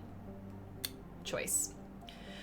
So Watson, this cool acidic green swirling planet, is known in human media for two things: its spectacular tides brought on by a large moon, and the bureaucratic snafu over which Earth nations got to settle there first. Watson is a garden world first discovered in 2165 CE, with credit claimed by the Chinese People's Federation, the United North American States. Oh my gosh. United North American States. I live there, I can't even say the name. And the European Union. The Systems Alliance brokered the infamous Reykjavik Compromise, allowing limited colonization from each coalition in cities comprised of populations from each nation.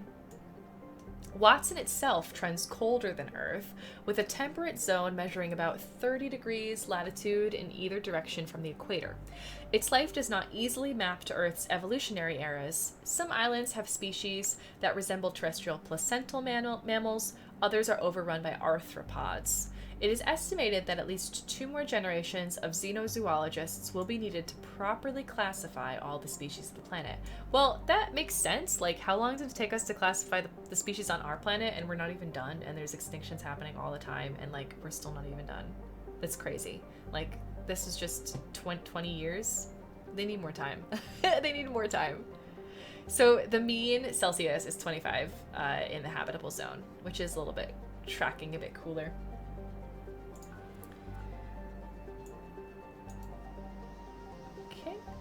Okay. Oh, Romeo and/or Juliet. Yes, I remember hearing about that.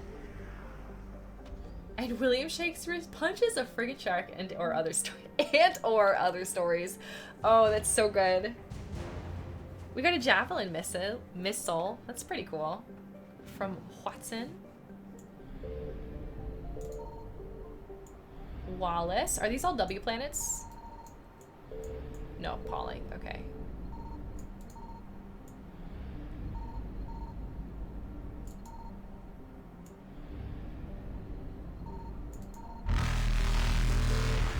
Shoot! There's something here! It's wreckage! We have to get it! Okay, so we got 200 units of fuel, which should be enough to get us back to Kite's Nest, and then we're gonna go on the mass relay. They can't follow us here. We're good! We're good! Oh my gosh. The Shrike Abyssal, we were there before. What is this? That's the Kaelston Rift. Citadel. I guess we've actually got the Kite's Nest one.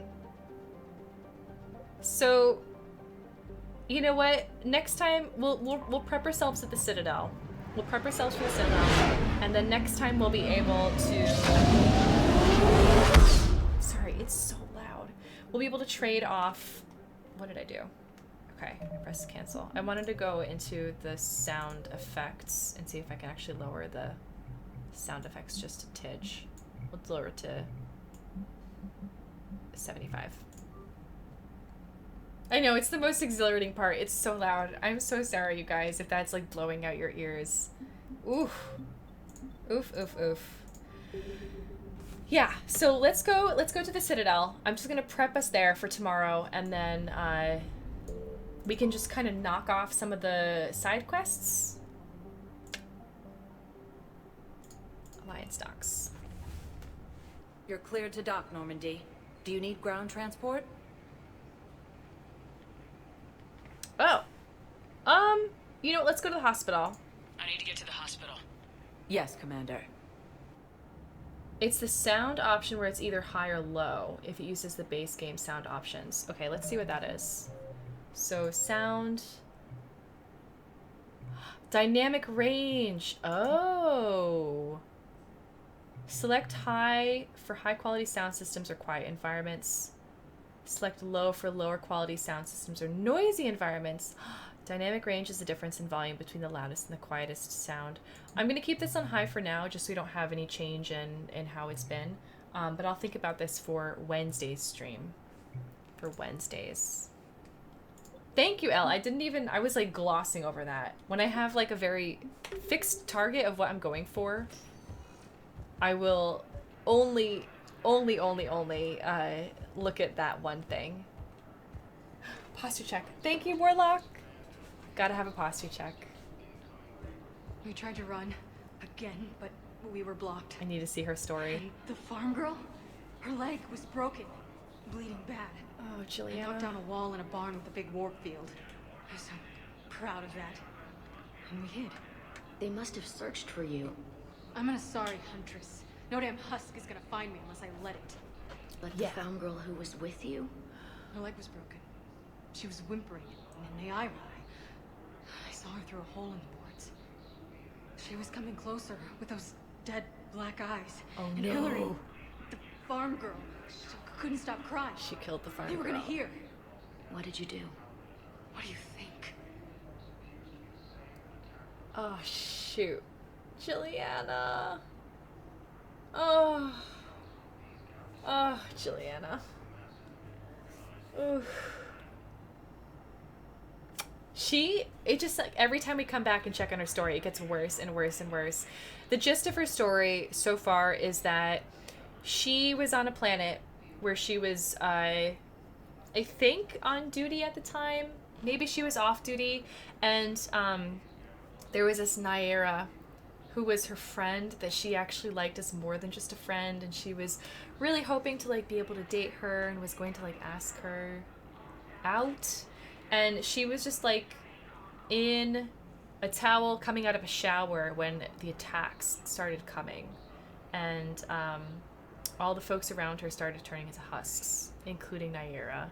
And she was with a farm girl and like who had been very nice to her. And so the two of them were trying to escape together, and they're running away from the husks who have basically started killing everybody. And along the way, it sounds like this farm girl got hurt, and because she wouldn't stop crying, and they were going to find her and also find Juliana. And Juliana's like, I'm a good soldier, and I will not let husks. Ugh. Ugh. It's so dark. Yeah. And the thing is, too, Gal, like, there's a... We met somebody else at the Citadel who's a nurse, and she's like, it's the worst. Like, there is this soldier that I was taking care of, and every time she saw me, she would scream, and it's because I looked like someone. I think it was the farm girl. I think she looked like the farm girl, and poor Juliana, who we're going to call her by her name. We're going to call her by her name. It's Juliana. We're not going to call her a PTSD soldier because she should not be, like, known only through her PTSD. She's Juliana. She's a person. She has aspirations and hopes and dreams, even if right now she's in therapy and this is the only side that we get to see of her. But yeah, she said she looked like the farm girl. Yeah. Ooh, and so she's like, I can't take care of her anymore because I just make her so uncomfortable. Like, I can't do that. And that's got to be so rough to, like, know that you're causing someone extreme pain through your presence alone. Like, that's the worst. While we're here, I'm just gonna go give the Medigel to the Asari, who's looking for the help. It's her. And then we're gonna talk to Thane. Tell Matriarch Athena that our huntresses should have the upgrades waiting for them on their next It is not shore her. leave. This is somebody No, else. They were very easy to scale. The humans made some amazing breakthroughs. She's in the back. We helped her already. We helped her with the biotic amps, I believe. Okay, I need surgery, but when can I get back to the front? Yeah, Vilscap, of course. What? I thought she was in here. Extensive nerve damage. Once we remove the leg, we can't install a prosthetic for at least 5 weeks. I told my squad I'd fly back next week. Oh, shoot. I'm sorry, but that's impossible. This poor guy. He's still having the same conversation where the nurse is still trying to break it to him very, very gently that he's not going to have a leg because they have to amputate. That's rough. I thought there was a doctor in Puerto Memorial. Let's just do a quick check. Nope. Alien, here we go. Yeah. Needs a new Medigel formula created specifically for aliens.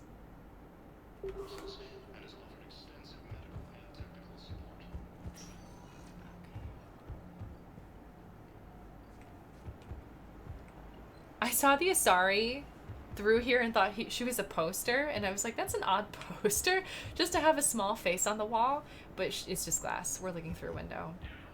Just like we're looking through this window. Oh, it's stunning. Prototypes are vital. We need these biotic upgrades to fight the Reapers. Okay, he's still talking on his phone. Oh. Oh no! Why did we stumble on Kaidan standing up? I was like, oh good, he's gone. No! Save. Ugh. Hey, Shepard. Good news. I'm getting out soon. Oh, where's the good news? Maybe you already saw the vid, but I accepted Udina's offer. What vid? Inspector Kaidan. That's a big deal. Oh. Only the second human Spectre. It's humbling. Mm-hmm. You're in the presence of the thinks first. They may have a pretty big ceremony, even with the war. And he says a celebration will give folks something hopeful to latch onto. Oh my gosh. You ready to take on that responsibility? You set the bar pretty high, but I'll do my best. Oh, shoot, Kaidan. It's strange. On Mars, I should have died. The promotion from Anderson, Spectre status. These are terrible days.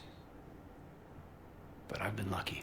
You have been lucky, Kaidan. But, like, honestly, I'm not giving you enough credit. Like, you really are. It seems like you're a good soldier. It seems like you learned a lot when you were not on board the Normandy with me. I think he learned a lot in Mass Effect 2 when our back was turned. He got very, very pissy with me for, like, no reason. I don't really know why. Something to do with me working for Cerberus, even though I wasn't. But anyways, that's all in the past. He is the second human Spectre, and he's probably going to do a great job. So I'm just going to say you'll be great, Kaidan. You'll be great. You'll be great. And then we just don't have to ever talk to him again because Spectres work alone. Ha ha ha ha. Got you on that one, Kaidan. You're perfect for the job. On Eden Prime, I could see there was something special about you. Perfect? You're a good soldier. Special? That means a lot. That's not what I I'm intended to happy. say. I want to serve. Okay. I thought you might want to join the Normandy. Yeah. I have thought about that. Oh, he sounds like a no. I just need to get out of here first, though. Take care of some things. Yeah, take care. I'm trying to locate my old Spec Ops squads. My students from Biotics Division. We're going to have to Any help luck? him, and then he's going to join No, us. probably went underground, but they'll turn up. If they were easy to find, they wouldn't be doing their jobs. That's the spirit. Well, let me know when you're out. Take care, Inspector Lenko. I like how Stay he safe. just, like, walked away, and then we paused awkwardly, and then we cut out of the cutscene. Great job.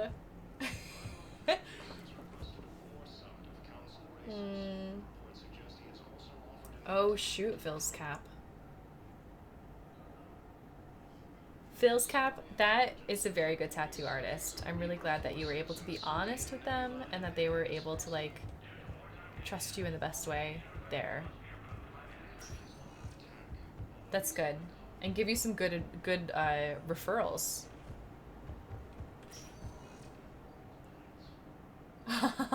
Star Saber. Oh, man. Cool. We had been talking to the doctor. I've got the medicine. I don't know where the doctor's supposed to be, though. So... Oh, wait. It was in the lobby. It was in the lobby. It was a doctor in the lobby. I don't think I've been into these rooms yet. That's new. Okay. That's good to know. Hey, Strasberry. Hello, hello. Welcome in. It's going okay. Today was kind of rough, and so I'm going to be ending stream probably sooner than later. I think after I give the Omni Gel to this folk and then talk to Thane. I think actually she's over there. Then I'll have an opportunity to give you guys all a really hearty adieu. But yeah, it's Mass Effect has been going well. I found this Metagel formula. Figured you could make good use of it. Hi, Thane. Where did you find this? Never mind, it doesn't matter. Yes, we can put this to good use. Thank you. You're welcome. So glad that she has control of this Medigel formula now and not Cerberus. So anything I can liberate from Cerberus for the good of the world's kind, then yes. I did feed the fish, Elle. I did. It was a quick thing. In and out. They're still alive. I fed them. We're good to go. Coming by again, Shepard? I'm flattered. I've got a few free moments. Do you want to spend a little time Hope? together? I warned you there were limits to what I can do. It's been days. Perhaps if we just talked a little more, that would be less I have to strenuous. stop pushing things with Thane. I'm just gonna ask if it hurts. Are you in a lot of pain? At times, the oxygen transfer proteins don't form correctly. Your human equivalent would be hemoglobin. This feels As a like what he result, wants to talk my about, blood so is low in we're gonna do oxygen. it. No matter how much I breathe in, I get tingling, numbness, and that is the best of it. As for my brain, I cannot track the damage. I just experience dizziness from time to time. I really like how he said track. He was like, track the damage. Oh man, his voice. Oh, I'm really gonna miss Thane's voice, you guys. I really, really like Thane. I like Thane. Garrus. This isn't Garrus. Did I say Garrus? Garrus is still in the Normandy. He's fine. I wish the best for you, Thane. I think of us often, Siha, but we always knew it would come to an end. I've got to wean myself Live off well Thane. the time you have. Perhaps we will see each other again. I'll come visit you in Act 2, Thane. We'll see if you have anything new to say to me then. Oh, Garrus, he did say later. It's true. So I'm gonna start here in the elevator. When we pick up again on Wednesday. And this is where I'm gonna call it a night, you guys. Thank you all so much for being here with me.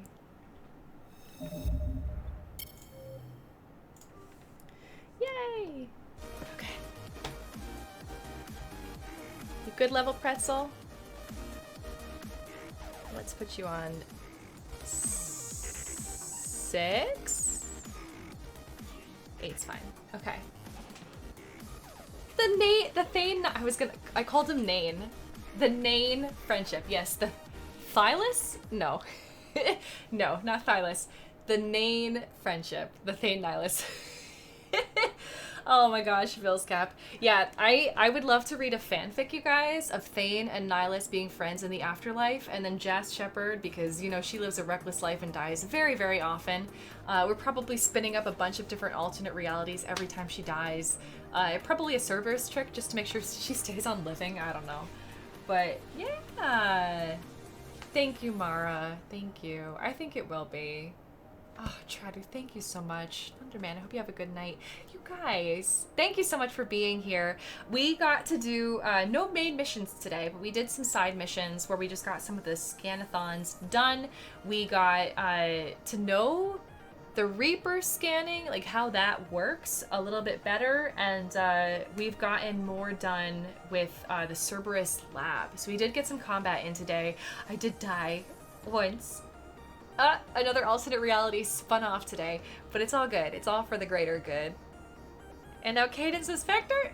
I guess it's also for the greater good. We told him that he's perfect for the job, so I guess we're just gonna keep lying to Kaidan every time we see him. That can't be healthy for him or us. But you know what? It is what it is. Just me having a bad dream. There we go, Elle. Yeah, thank you, Kodiak. You have a good night yourself. Oh, gal, have a great night. Elle, you guys, tomorrow we're going to be playing for May the 4th, be with you.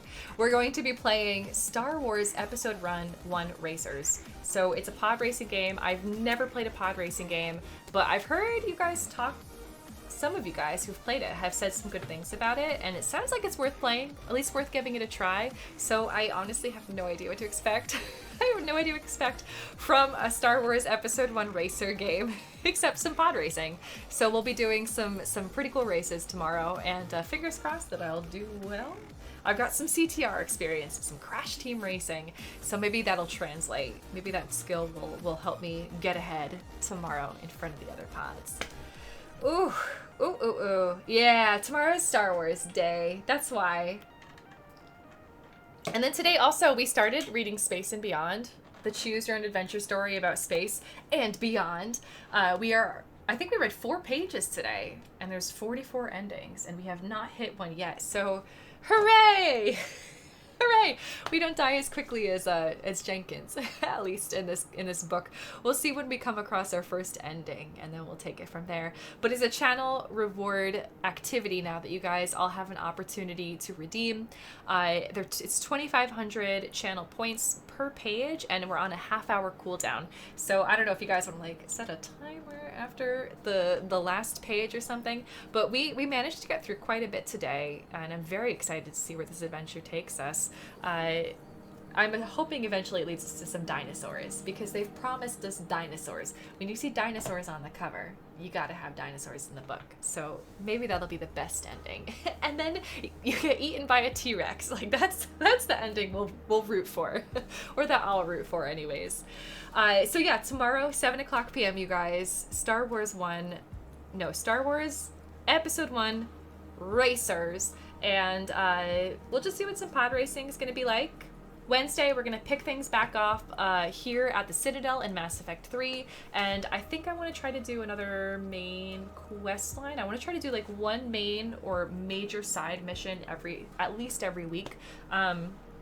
So Wednesday should be a pretty big day for Mass Effect, so make sure you stop by, come hang out for that. In the meantime, if you want to continue talking about my playthrough, whether it's because you're watching it on YouTube, where I do have all of Mass Effect 1's playthrough, and I think at this point over half of Mass Effect 2's playthrough up on YouTube, you also can join the secret Mass Effect channel on Discord and have an opportunity to chat about my playthrough and your experience with this game with other folks who love the Mass Effect franchise as much as you do.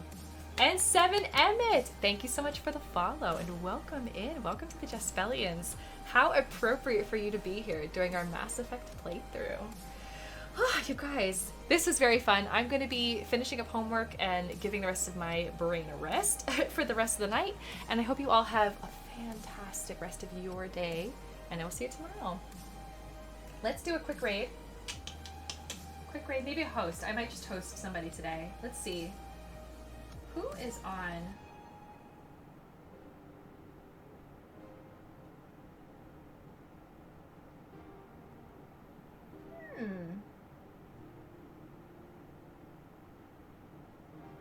I think I want to go hang out with Ego Viking. We're gonna do, you know what, I will do a raid of Ego, because Ego is the greatest person to raid. He's so much fun, super welcoming, and he's also just been one of, like, a really consistent and steady friends for me here on Twitch. You guys, I hope you all enjoy Ego Viking. He's playing Elite Dangerous, so we're gonna get a lot of our fun combat vibes out with him. Yeah, exactly, Vilscap. All of you, I hope you have a wonderful rest of your night. Consider sharing some puppies and hearts with Ego and his Viking crew. And I will see you all again tomorrow for May the 4th. May the 4th be with you, 7 o'clock p.m. pod racing. I'm gonna get this ready. He's flying around in space right now, so I think this is the perfect person to go raid. Ego Viking. I'll see you guys then. I've been Jaspellior. I should just say like Jaspellior out, just like hack it. Jaspellior out.